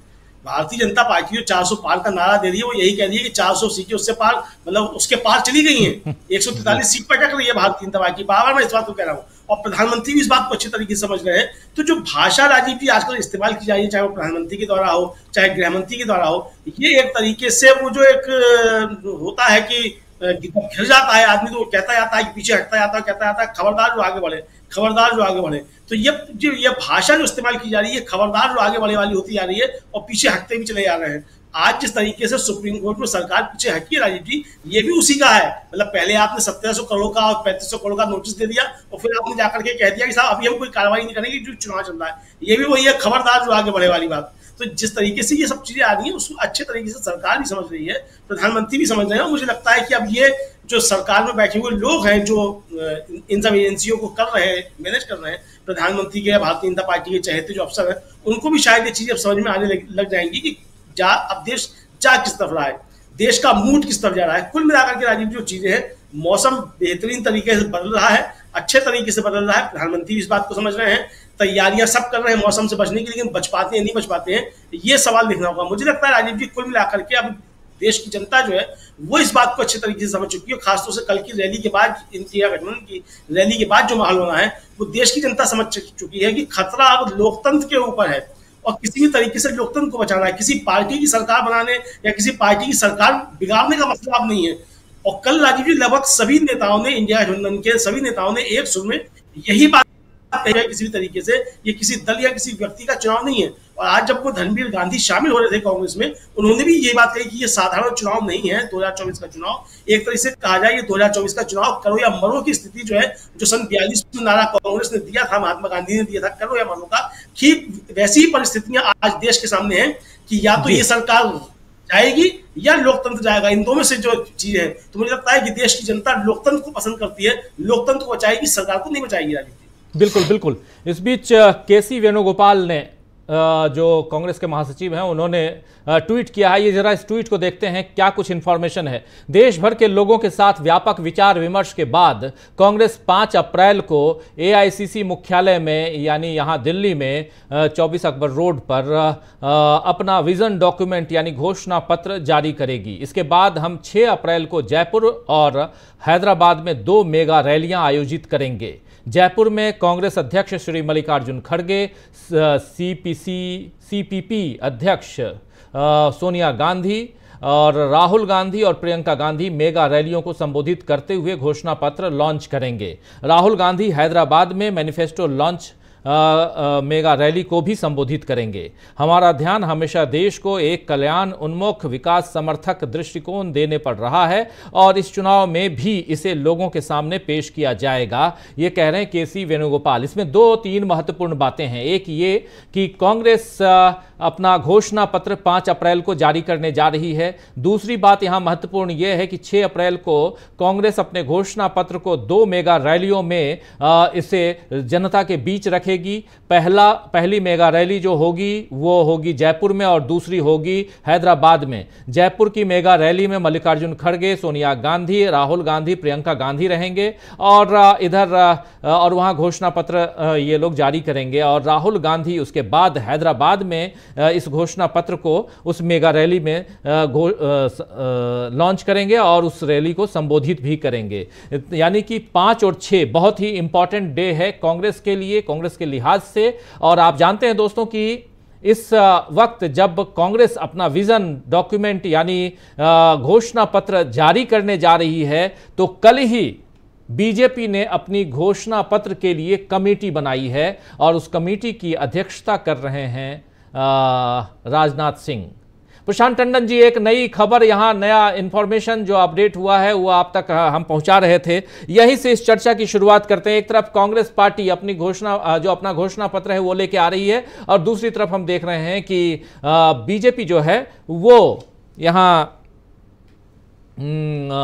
इस घोषणा पत्र के लिए, अपने घोषणा पत्र के लिए अभी कमेटी ही तैयार की है। कैसे देखा जाए कांग्रेस यहां आगे? और जो सवाल लेके आया था, क्या मौसम बदल रहा है? क्या प्रधानमंत्री नरेंद्र मोदी और गृह मंत्री अमित शाह के जो बयान है वो बयान कहीं ना कहीं उनके अंदर बैठे हुए डर को जतला रहे हैं? राजीव जी, कांग्रेस का जो घोषणा पत्र है या इंडिया गठबंधन का, उसकी एक झलक हम लोगों को कल मिल गई। मेरी आवाज आ रही है ना? जी जी, बिल्कुल बिल्कुल। तो उसकी झलक हम लोगों को कल मिल गई, और उसमें सुनीता केजरीवाल ने आम आदमी पार्टी का अलग से भी कर दिया, लेकिन जो 5 गारंटियां, 5 बातें जो मुख्य तौर पे हैं, वो इंडिया गठबंधन की तरफ से कल ही आ गई थी, और उसको राहुल गांधी भारत जोड़ो यात्रा के दौरान और उसके बाद भी कई किस्तों में सामने ला चुके हैं, जो तमाम न्याय योजनाएं हैं उनकी। तो कांग्रेस का या इंडिया गठबंधन का जो घोषणा पत्र होगा वो उसी के इर्द गिर्द होगा, जिसमें कोई मुझे लगता नहीं कि ऐसी कोई बात होगी जो हम लोगों ने ना सुनी हो, या बल्कि उसका और रिफाइनमेंट होगा। दूसरी बात, जो मोदी जी ने इंटरव्यू दिया है, मैं कहूँगा कि देशवासियों को उन्होंने अप्रैल फूल बनाया है आज, और मुझे नहीं लगता कि तमिल चैनल को हिंदी में इंटरव्यू देकर तमिलनाडु में कौन सी मोदी लहर चल जाएगी, ये शोध का विषय है। लेकिन उसमें जो उन्होंने बात कही, जो हमारे तमाम साथी कह चुके हैं, मुझे उसमें सिर्फ एक बात जोड़नी है। कह रहे हैं कि इलेक्टोरल बॉन्ड हम लेकर आए, और तब नहीं लेकर आते तो इतनी जो है बातें सामने कैसे आती। तो साथी हमारे कह चुके हैं कि आपने ऐसा कानून बनाया कि उसमें पारदर्शिता नहीं थी, लेकिन आप वो खुद मोदी जी लेकर नहीं आए, सुप्रीम कोर्ट ने उसको उजागर किया जनता के सामने। सुप्रीम कोर्ट ने स्टेट बैंक ऑफ इंडिया के कान पकड़े, और कान पकड़ के उनसे लिस्ट निकलवाई। उस लिस्ट को रोकने के लिए तमाम वकीलों की फौज वहां थी। स्टेट बैंक ऑफ इंडिया इस बात का जवाब दे कि हरीश साल्वे की फीस कहां से गई। हरीश साल्वे सबसे महंगे वकील हैं इस देश के जी। उनकी फीस क्या खातेदारों के पैसे से गई? किसके पैसे से गई? क्या इलेक्टोरल बॉन्ड के पैसे से गई? अच्छा, इलेक्टोरल बॉन्ड बड़ी अच्छी स्कीम थी और सब था, तो और सुप्रीम कोर्ट के आदेश के बावजूद आप उसको दोबारा भी छपवा रहे थे, वो भी सामने आ गया मामला। क्यों छपवा रहे दोबारा? इलेक्टोरल बॉन्ड से क्या क्या चीजें सामने आई वो सब हम लोग देख चुके हैं पिछले कई दिनों में। तो ये देश को बेवकूफ़ बनाने की बात है कि हम सब देख चुके हैं, आपके प्रोग्राम में भी देख चुके हैं और सब जगह देख चुके हैं पूरे मीडिया में, कि किस तरह चीफ जस्टिस ऑफ इंडिया ने फटकारा इनके वकीलों को, डांटा कि आप छिपाने की क्यों कोशिश कर रहे हो, क्यों आपकी ये सुप्रीम कोर्ट के फैसले को हाईजैक करने की कोशिश क्यों कर रहे हो। तो एक तो ये बात। दूसरी बात कि जो आपने कहा कि जो एंकर थे उन्होंने पूछा नहीं अमित शाह से, अमित शाह ने कह दिया कि 20,000 करोड़ के इलेक्टोरल बॉन्ड मिले हैं, जिसमें कि बीजेपी को केवल 6,000 करोड़ मिले, हालांकि बीजेपी को 8,000 करोड़ से ऊपर मिले हैं। लेकिन देखिए राजीव जी, कहा यह जाता है कि हाथी एक ऐसा पशु है जिसकी याददाश्त बहुत स्ट्रांग होती है, लेकिन उसके लिए बनाई हुई खिचड़ी अगर कोई इंसान खा ले तो उसका बड़ा विपरीत असर होता है। तो अमित शाह के सामने जो सज्जन बैठे हुए थे, उन्होंने कटोरा भर के हाथी की खिचड़ी खाई थी, तो उनको शायद याद नहीं रहा होगा कि कितने बॉन्ड इशू हुए हैं, कितने के, और बीजेपी को कितने मिले हैं, जूस भी पिया थे, जूस भी पिया था तो उसका और भी असर है। दूसरा देखिए राजीव जी, बहुत 2024 के इलेक्शन जो है भारत के लोकतंत्र के लिए, संविधान के लिए मील का पत्थर होगा। और अभी प्रकाश जी चर्चा करें बोफोर्स की।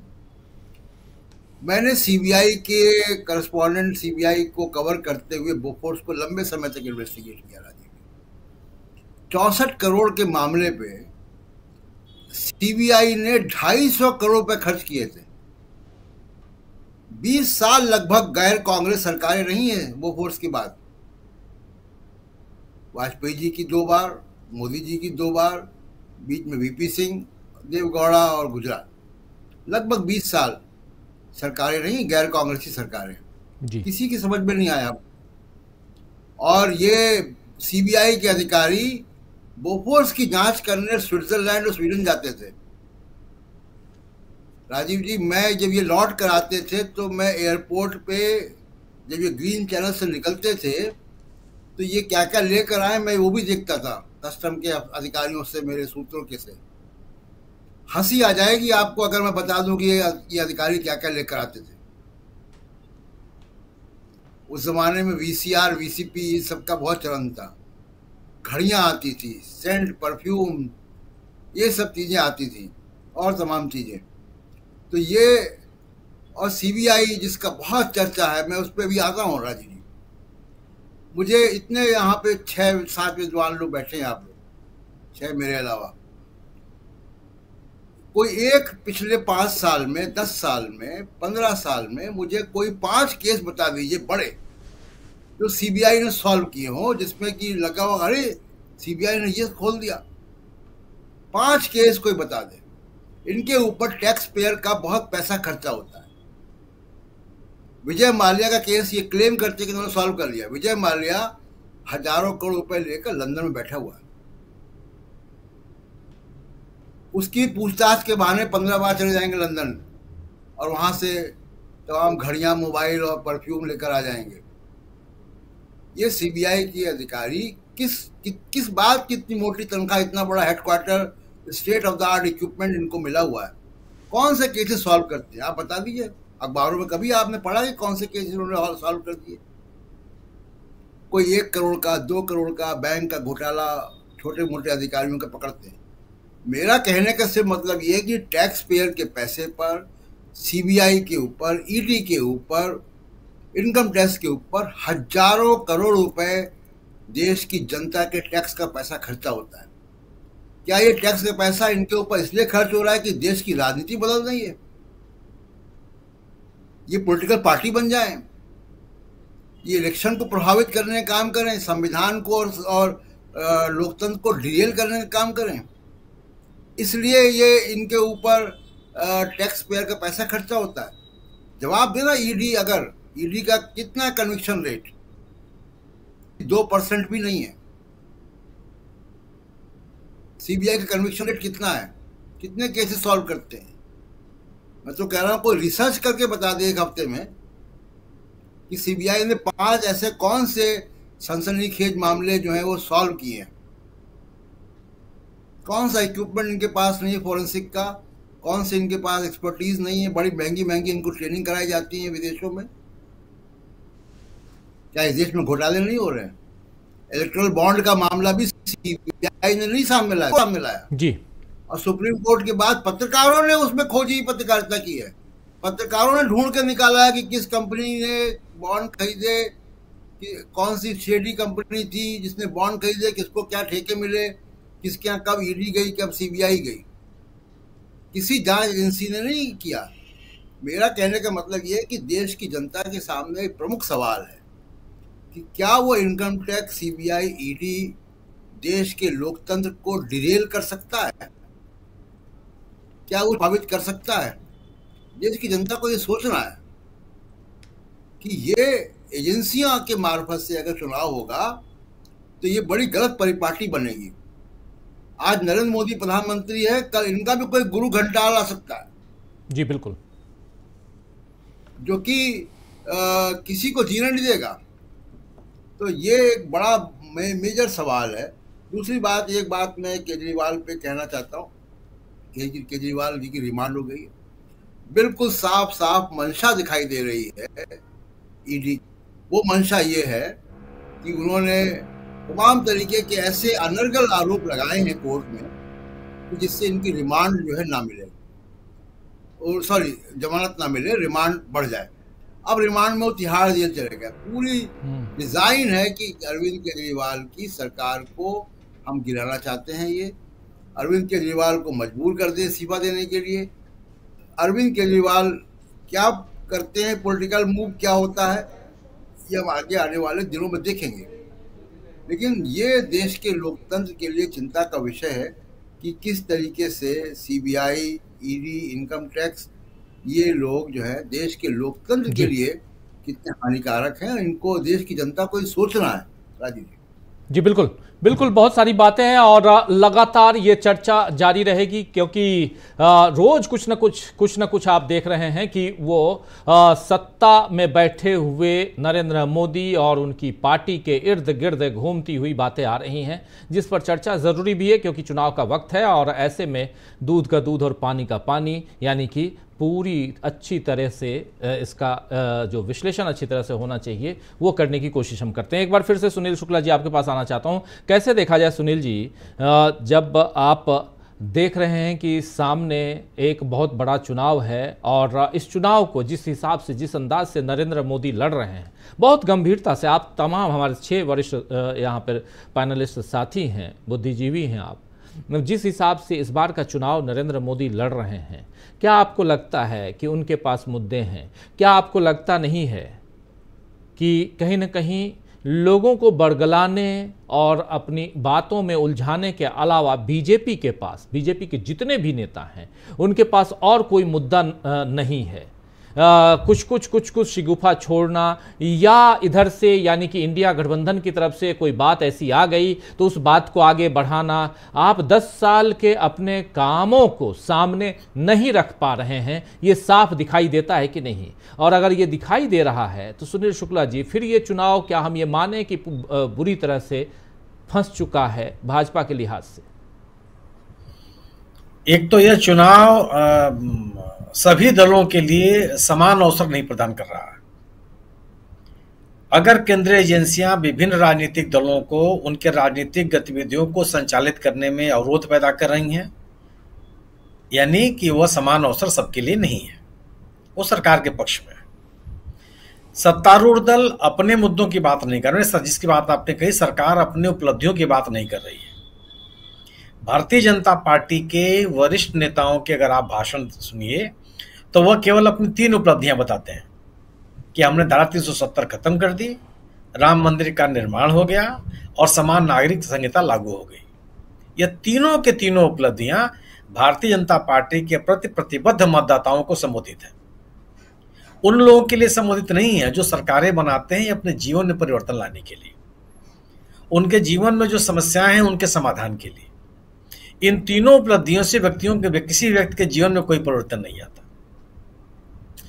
आपके पास ये किसी भी नेता को हक है कि कुछ भी कोई बयान दे, उस नेता को हक है कि अपने लोगों को कैसे संबोधित करता है, लेकिन सवाल है कि लोग कैसे सुन रहे हैं, उसको किस रूप में ले रहे हैं, आपकी बात पर कितना विश्वास कर रहे हैं।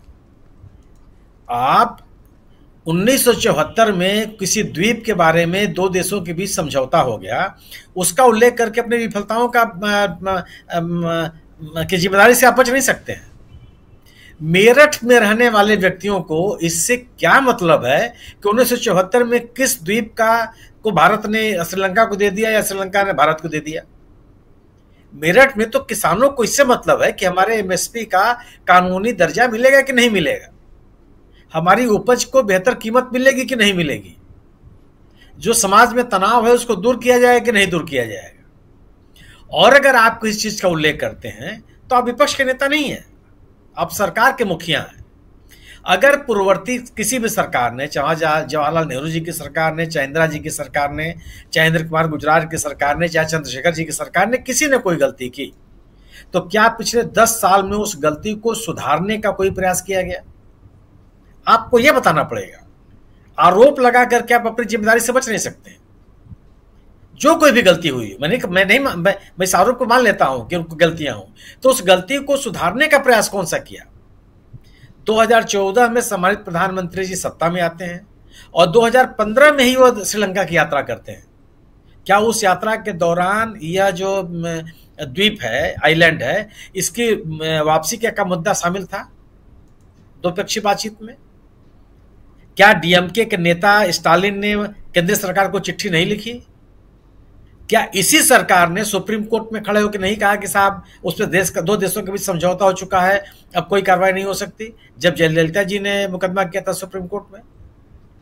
इसी सरकार ने जवाब हल्फनामा दिया था। तो आप अपनी बातों को और आप इस तथ्य को, अभी ये भी कोई कैसे विश्वास कर लेगा कि 10 साल में आप सत्ता में हैं और आज आपको जानकारी मिल रही है, वो भी आरटीआई से? ये कोई इस देश का कोई नागरिक स्वीकार करेगा क्या कि सरकार के लोगों को नहीं पता है?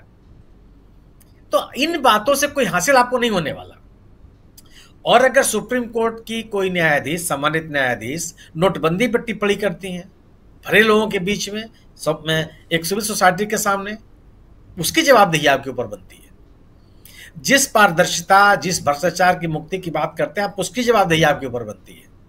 और अगर आप इन प्रश्नों का जवाब नहीं दे पाते हैं तो निश्चित रूप से आपके पास वो कोई राजनीतिक मुद्दा नहीं है जिससे आप अपने चुनाव अभियान को सफलता में बदल सके।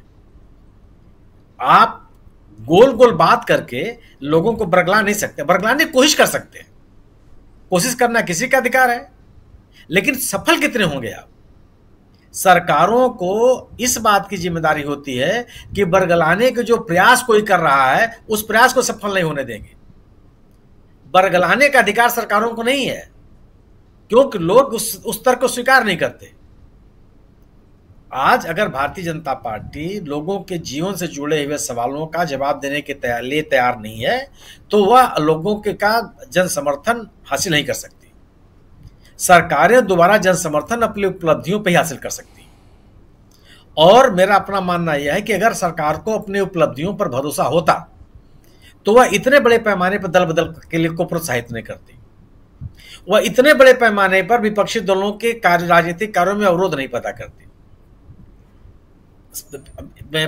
प्रमुख विपक्षी दल के खाते को सीज कर देना, जी, चुने हुए मुख्यमंत्रियों को गिरफ्तार करा लेना, सत्ता गैर भाजपा पार्टियों में बिखराव पैदा करना, गलत तरीके से, अनाप शनाप तरीके से चंदा की वसूली करना, दूसरे राजनीतिक दलों के आर्थिक स्रोतों को सुखा देने की कोशिश करना, यह आपकी हताशा का परिचायक है। आपका इस बात का परिचायक है कि आप अपने प्रतिद्वंदी को खेलने नहीं देना चाहते। कुछ दिन पहले मैं एक मीम देख रहा था, उसमें एक टीम दौड़ लगाती है, एक टीम के सदस्य 5-6 लोग दौड़ने के लिए खड़े, एक रेस में भाग लेने के लिए खड़े हैं। तो जिस व्यक्ति को जिताना होता है वह 5 किलोमीटर आगे चला जाता है, तब रेस की गोली चलती है, मैंने वो आवाज होती है। वो ऑलरेडी 5 किलोमीटर का अपना गैप पहले दौड़ चुका होता है। बावजूद इसके कुछ ऐसे धावक हैं जो उस अगले सबसे आगे दौड़ने वाले धावक के नजदीक जाने की कोशिश करते, पहुंच जा रहे हैं, तो वह उनको ऊपर हमला कर देता, वो धावक ऑलरेडी। और उसके बाद जब दौड़ने के लिए मैंने जो पोस्ट होती है जिसको उसके पहुंचना होता है, तो उस पोस्ट को ही आगे बढ़ा दिया जाता है कि वो उस रस्सी को छू ले। इन तरीकों से आप जनता का विश्वास नहीं हासिल कर सकते। जनता को ये पता है, जनता, आम आदमी को जानकारी होती है कि आप किस तरह की राजनीति कर रहे हैं। आप अगर आप तटस्थ, ईमानदार और पारदर्शी चुनाव अगर आप कराने के लिए तैयार नहीं हैं, गोया कि आपके मन में हताशा, और आप इन चीजों के माध्यम से किसी चीज, राजनीतिक सफलताओं के लिए कोई शॉर्टकट नहीं है। राजनीतिक सफलताओं के लिए जनता का विश्वास हासिल करना एकमात्र और केवल एकमात्र तरीका है। और सरकारें अपने जनता का विश्वास अपने उपलब्धियों पर हासिल कर सकती हैं और विपक्ष अपनी योजनाओं पर हासिल कर सकता है। विपक्ष अपने कार्यक्रमों को लोगों तक पहुंचाने में सफल है। सरकार अपनी उपलब्धियों की चर्चा करने के लिए तैयार नहीं है। सपने दिखा करके सरकारें अपनी उपलब्धि जन विश्वास नहीं हासिल कर सकती। पहले उन सपनों को पूरा करने के लिए किए गए प्रयासों का लेखा जोखा आपको रखना पड़ेगा, तब लोग आप पर विश्वास करेंगे, अन्यथा आपके अरमानों पे पानी फिरेगा ही फिरेगा। जी बिल्कुल सही कह रहे हैं, बिल्कुल सही कह रहे हैं आप। इस बीच एक बहुत बड़ी खबर आई है सुप्रीम कोर्ट से ही, चर्चा हम कर रहे हैं। सुप्रीम कोर्ट में वीवीपैट को लेकर, इलेक्ट्रॉनिक वोटिंग मशीन, आप जानते हैं दोस्तों, ईवीएम के साथ एक वीवीपैट भी है, और अभी तक रैंडमली आप 5% वीवीपैट को, यानी कि 100 में से 5 वीवीपैट की काउंटिंग कर सकते हैं। याचिका लगाई गई है कि 100% काउंटिंग हो। और अभी तक आप जानते हैं कि जैसे राहुल गांधी ने भी कल अपने भाषण की शुरुआत में ही कहा था कि इलेक्ट्रॉनिक वोटिंग मशीन में गड़बड़ी, मैच फिक्सिंग, ये सारी बातें राहुल गांधी कर रहे थे। और शुरुआत में जब प्रस्तावना अपनी में रख रहा था उस समय भी आपने सुना राहुल गांधी के उस भाषण के पार्ट को। और ये जो याचिका सुप्रीम कोर्ट में लगाई गई थी उसमें ये दलील दी गई है, कहा गया है कि जब 5,000 करोड़ रुपए लगा के सरकार ने 24 लाख वीवीपैट मशीन खरीदे तो मात्र 20,000 वीवीपैट का यूज क्यों कर रहे हैं आप काउंटिंग कीजिए पूरा, यानी कि पूरे पर्चे आप गिनिए और पूरे पर्चे गिनने में आपको 5 से 6 घंटा एक्स्ट्रा लगेगा, खर्च होगा। तो ये काम करके अगर पारदर्शिता आती है चुनाव में तो क्यों नहीं करना चाहिए। काउंटिंग में अगर पारदर्शिता आती है जिस पर कि लगातार प्रश्न चिन्ह लगाए जा रहे हैं तो क्यों नहीं करना चाहिए। इस पर इलेक्शन कमीशन को सुप्रीम कोर्ट ने आज नोटिस जारी किया है।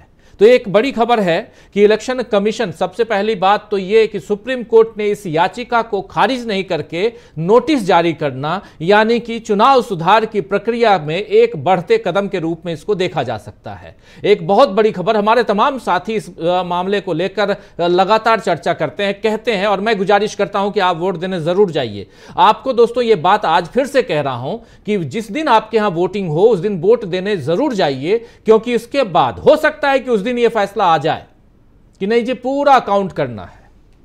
जितने लोगों ने वोट डाले हैं और पर्चे हैं, यहां 2 डिमांड किया जा रहा है। एक डिमांड की पर्चा जो है वो हाथ में आए, जो वीवीपैट से निकल के आता है, ताकि हमको ये पता चले कि हमने जिसको दबाया बटन, अगर कमल पे दबाया, हाथ पे दबाया, किसी और पे दबाया, तो वो हमने दबाया वही हमारे हाथ में पर्चा है, उसको आप जाके डाल दीजिए दूसरे उसमें बॉक्स में, और इसकी काउंटिंग हो जाए। उस बॉक्स की मिलान करना हो तो आप वीवीपैट के जो पर्चे हैं उससे मिलान कर लीजिए और काउंटिंग आप कर लीजिए इधर से, मशीन से, ईवीएम से। और इस पर सुप्रीम कोर्ट ने आज नोटिस जारी किया है। ये छोटी मोटी घटना नहीं हो सकती। आने वाले समय में हो सकता है कि सुप्रीम कोर्ट इसमें आगे और भी सोचे, इधर आगे बात बढ़ाए। जल्दी से आना चाहता हूं डॉक्टर राकेश पाठक जी, कैसे देखा जाए इस खबर को। देखिए, ये खबर अपने आप में बहुत बड़ी है। सरकार जिससे बचना चाहती है, सुप्रीम कोर्ट लगातार वैसे ही असुविधाजनक फैसले सुना रहा है। अगर वीवीपैट को गिनने की, पूरे वीवीपैट पर्चियों को गिनने का कोई आदेश देती है सुप्रीम कोर्ट, तो सरकार और उसका भोंपू तंत्र और उसके समर्थक एक राग अलापेंगे कि इन्हें गिनने में भी बहुत टाइम बर्बाद होगा, जो कि मतपत्रों को गिनने में होता था। मैं इसी पटल पर आपके साथ पहले भी कह चुका हूं, इस देश में लोग सांप सपेरे की लड़ाई देखने, सांप नेवले की लड़ाई देखने के लिए घंटों खड़े रह सकते हैं, तो देश के भाग्य विधाता का फैसला करने के लिए वोटों की गिनती अगर 2 दिन भी चल जाए तो कौन सा आसमान टूट पड़ेगा। 3 महीने चुनाव चल रहे हैं, 2 दिन वोटों की गिनती हो जाएगी। तो मैं इस फैसले को आगे चलकर सरकार के लिए असुविधाजनक मानता। प्रशांत जी ने बोफोर्स का उल्लेख किया। एक रोचक जानकारी जोड़ना चाहता हूं सिर्फ इसमें कि हमारी राजनीति का, हमारे देश में तमाम सभी जगह, सामाजिक जीवन में, सार्वजनिक जीवन में नैतिकता का कितना पतन हो गया है। बोफोर्स के मामले में हम सब जानते हैं, 1987 में स्वीडिश रेडियो से खबर चली और वहां से चलकर पूरे देश में हल्ला मचा, वीपी सिंह ने उसे मुद्दा बनाया। 1990 में FIR हुई। नरसिंह राव की सरकार में माधव सिंह सोलंकी विदेश मंत्री थे। राजीव जी, दावोस में फरवरी 1992 में विश्व व्यापार संगठन का सम्मेलन था, WTO की बैठक थी। माधव सिंह सोलंकी बतौर विदेश मंत्री वहां गए थे। उन्होंने एक कागज का पुर्जा स्विट्जरलैंड के विदेश मंत्री रेने फेबर को दे दिया। रेने फेबर ने वो पर्चा federal department of investigation and police को दे दिया। Federal department of justice and police, Switzerland का जो एक विभाग है, हमारी CBI जैसा समझ लीजिए जी। उस कागज के पर्चे की तस्वीर जब वायरल हुई भारत में, देखा गया कि माधव सिंह सोलंकी ने कागज पकड़ाया रेने फेबर को। राजनीति में तब नैतिकता इतनी बाकी थी राजीव जी, पूरे देश में हल्ला मच गया। प्रशांत जी को सब कुछ याद होगा। संसद में ऊधम हुआ, आरोप लगा कि माधव सिंह सोलंकी ने PV नरसिंह राव के कहने से स्विट्जरलैंड की सरकार से अनुरोध किया कि बोफोर्स की जांच को धीमा कर दिया जाए या इसमें रुचि न ली जाए। और अंत में माधव सिंह सोलंकी को इस्तीफा देना पड़ा। राजीव गांधी की सरकार बोफोर्स में गई, हम सब जानते हैं।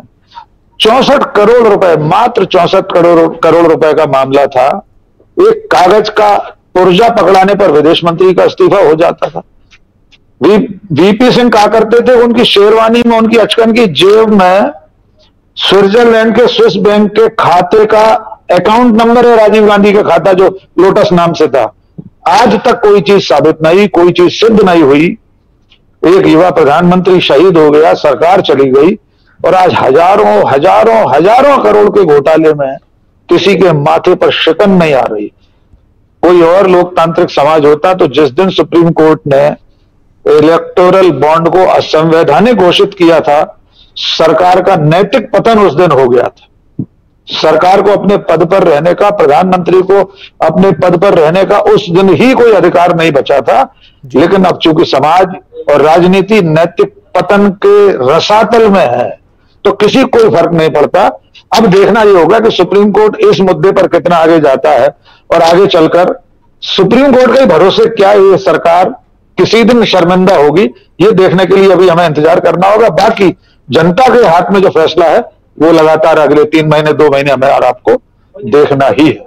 जी राजीव जी, बिल्कुल बिल्कुल। लेकिन ये खबर कितनी इम्पोर्टेंट है, जबकि सुप्रीम कोर्ट का नोटिस मात्र है, लेकिन नोटिस मात्र भी बहुत मायने इसलिए क्योंकि याचिकाएं दायर होती हैं और खारिज हो जाती हैं। डॉक्टर प्रकाश हिंदुस्तानी जी, कैसे देखते हैं आप, जबकि चुनाव का वक्त है और इलेक्शन कमीशन को अपने नोटिस का जवाब देना है, शायद इलेक्शन कमीशन दोनों हाथ खड़े कर दे, लेकिन फिर भी मामला सुप्रीम कोर्ट में है, और सुप्रीम कोर्ट चाहे तो जैसे इलेक्टोरल बॉन्ड के मामले में सुप्रीम कोर्ट ने अपनी बात रखी और असंवैधानिक घोषित कर दिया, वैसे ही अब लगातार सुप्रीम कोर्ट के ही कई वकील जो हैं, वरिष्ठ वकील, इस चुनाव की प्रक्रिया, काउंटिंग की प्रक्रिया को लेकर आंदोलनरत हैं। तो वैसे में क्या उम्मीद लगाई जाए, क्या कुछ देखते हैं आप, और क्या आपको लगता है एक उम्मीद यहाँ पर हम लोग ये देख सकते हैं, लगा सकते हैं कि आने वाले समय में हो सकता है 100% काउंटिंग शुरू हो जाए वीवीपैट की?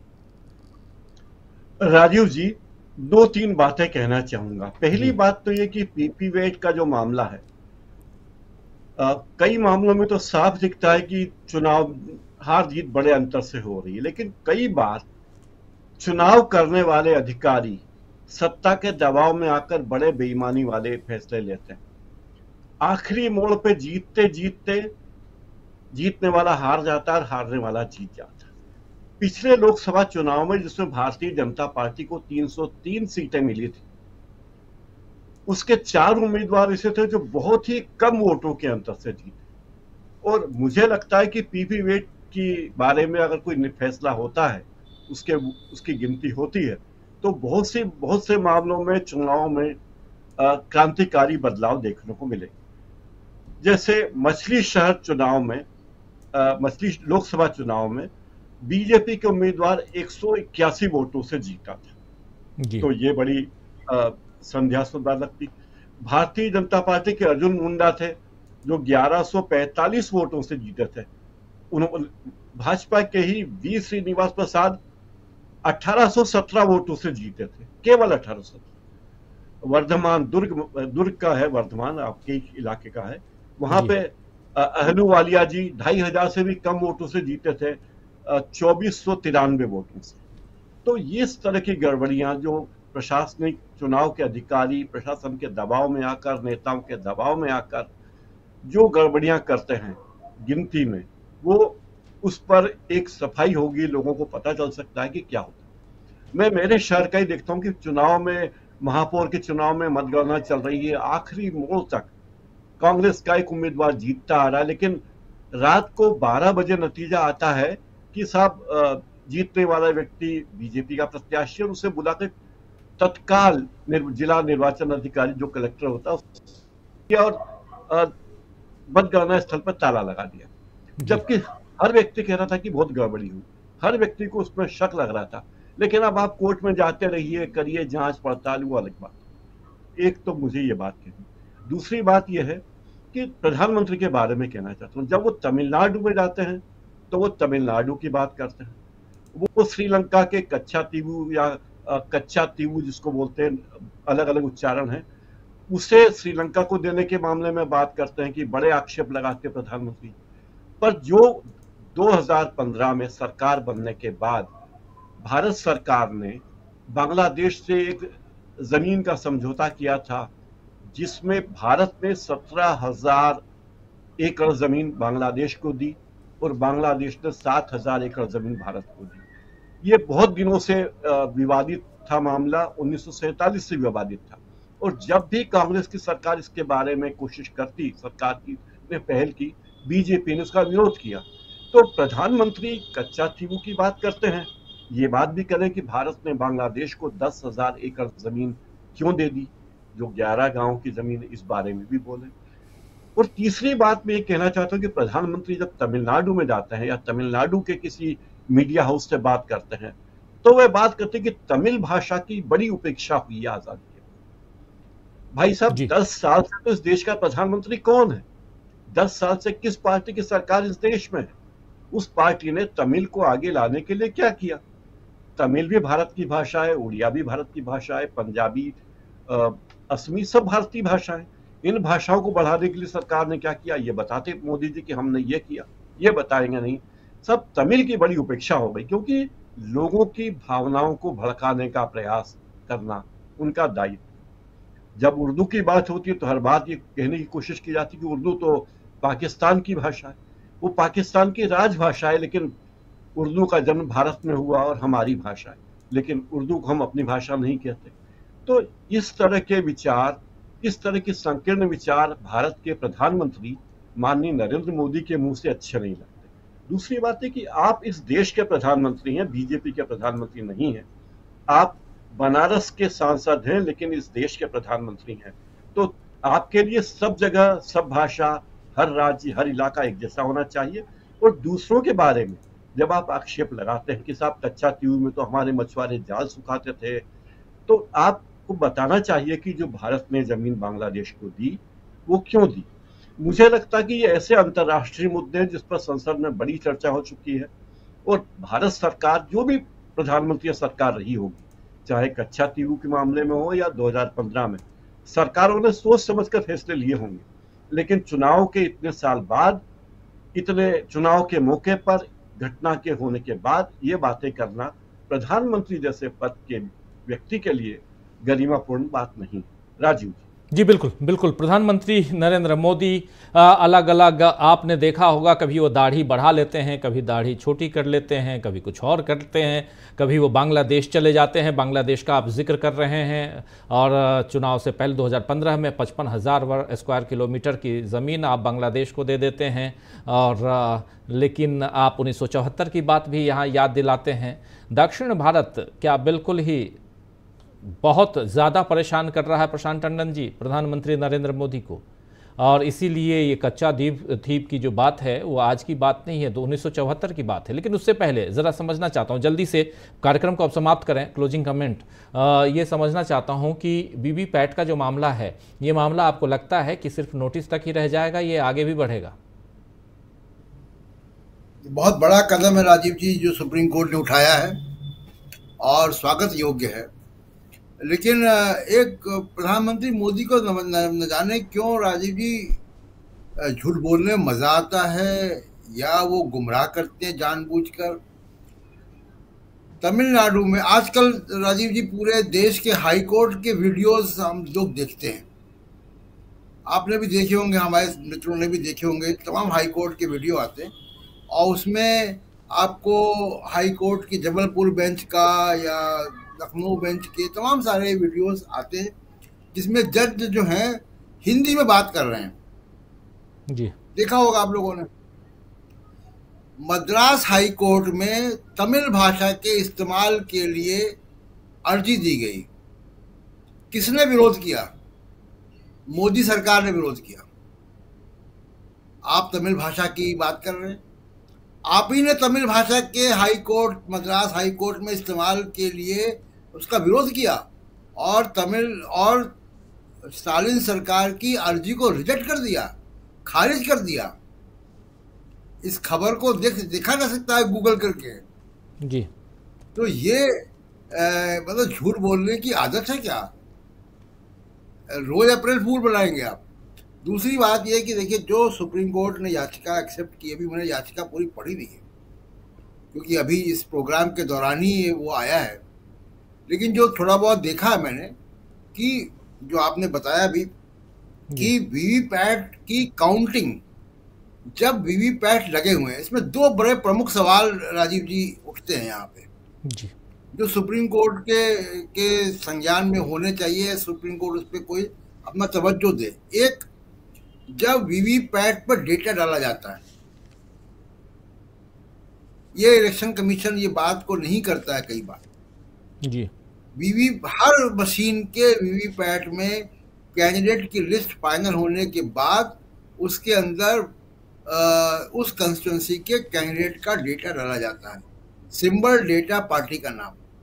ये डेटा उस मशीन में कौन डालता है?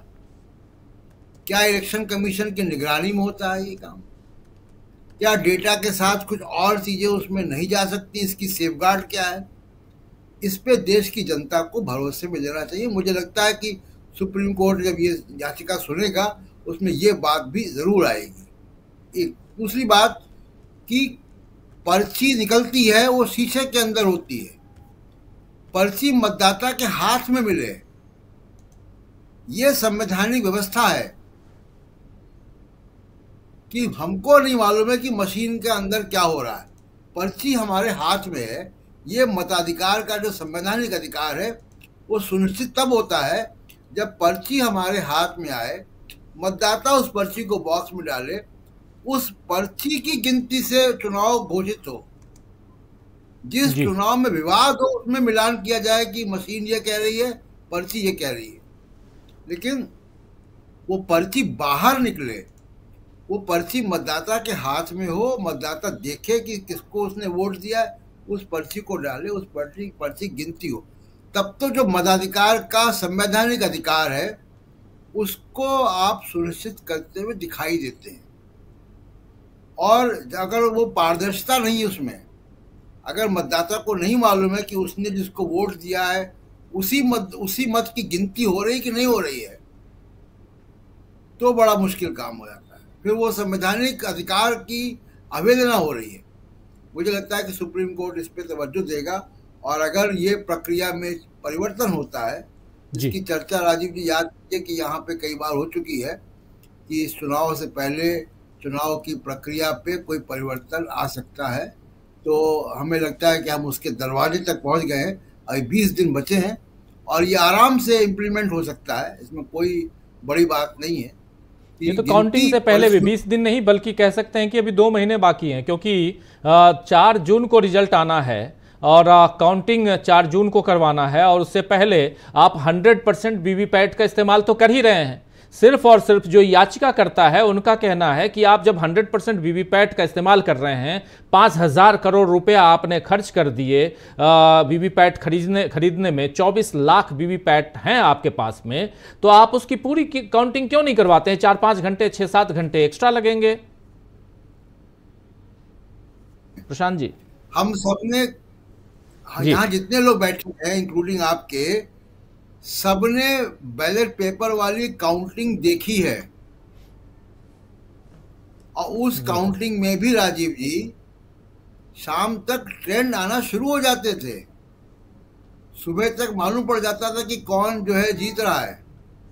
तो अब तो अगर पर्ची छोटी होगी तो आराम से काउंटिंग हो जाएगी। उसमें टीएन सेशन ने एक काम और किया था कि, और इस मशीन में भी ये प्रॉब्लम है कि मशीन का नंबर से मालूम होता है कि कौन सी मशीन किस पोलिंग बूथ पर है। पहले क्या होता था कि ये बैलेट बॉक्स से ही मालूम पड़ जाता था कि ये बैलेट बॉक्स इस गांव का, इस मोहल्ले का है, और जो अपराधी किस्म के लोग होते थे वहां जाके मारपीट करते थे। टीएन सेशन ने काम क्या किया कि सारे बॉक्सेस को एक ड्रम में वो मिक्सिंग करते थे, उसके बाद बंडल बनते थे, उन बंडल के बाद काउंटिंग होती थी। तो किसी को मालूम नहीं पड़ता था कि किस इलाके की काउंटिंग से किसको आगे बढ़त मिली है। ईवीएम में मालूम पड़ जाता है कि वो ईवीएम किस पोलिंग बूथ पे लगी हुई थी, और वहां पे जाकर आप बाद में मतदान या उस गांव का विकास नहीं करते हैं। कई बार सुना है कि वो लोग कहते हैं जाके कैंडिडेट कि हमको मालूम है कि आपने वोट नहीं दिया था, क्यों बनाएंगे सड़क आपके हम। तो ये जो है ये सुप्रीम कोर्ट में हम लोग बड़ा दिलचस्प होगा ये मुकदमा जब चलेगा। राजीव जी बिल्कुल बिल्कुल बिल्कुल सही आप कह रहे हैं। बहुत महत्वपूर्ण जानकारी अभी आप लोगों तक हम पेश कर रहे थे दोस्तों, और उसमें ये कि सुप्रीम कोर्ट ने वीवीपैट की 100% काउंटिंग हो, गिनती हो, इस याचिका को न सिर्फ स्वीकार किया है बल्कि सुप्रीम कोर्ट ने इलेक्शन कमीशन ऑफ इंडिया को नोटिस भी जारी किया है, और अब इलेक्शन कमीशन ऑफ इंडिया को इसका सुप्रीम कोर्ट में जवाब देना होगा अगली सुनवाई पे। और इसके बाद क्या ये प्रक्रिया उस दिशा में जा रही है जहां 100% वीवीपैट की काउंटिंग ही ना हो बल्कि आपके हाथ में पर्ची आए और उस पर्ची से वीवीपैट से जो पर्ची निकल के आती है, जिस पर आप बटन दबाते हैं, निशान आता है, उस निशान को आप बॉक्स में डालें। अगर ऐसा होता है तो कहीं ना कहीं एक जो शक के बादल हैं वो जो मंडरा रहे हैं अभी भी इस चुनाव पे कि रिजल्ट क्या कुछ होगा, मैच फिक्सिंग की बात जो राहुल गांधी कर रहे थे, वो सब थोड़ा सा दूर छटते हुए हम देखेंगे। लेकिन अभी इंतजार करना होगा। और इसके अलावा बहुत सारी बातें आप तक हम पहुंचा चुके हैं। ये कि अभी की खबर है, उसी खबर को आप तक हम पहुंचा रहे थे। तो बहुत बहुत शुक्रिया अदा करना चाहता हूं प्रशांत टंडन जी आपका, बहुत शुक्रिया डॉक्टर प्रकाश हिंदुस्तानी जी, सुनील शुक्ला जी, डॉक्टर राकेश पाठक जी, डॉक्टर दीपक पाचपोर जी और अमलेंदु उपाध्याय जी, आप सबका बहुत बहुत शुक्रिया, बहुत धन्यवाद। और आप तमाम साथी जो हमारे साथ बने हुए हैं, आप सब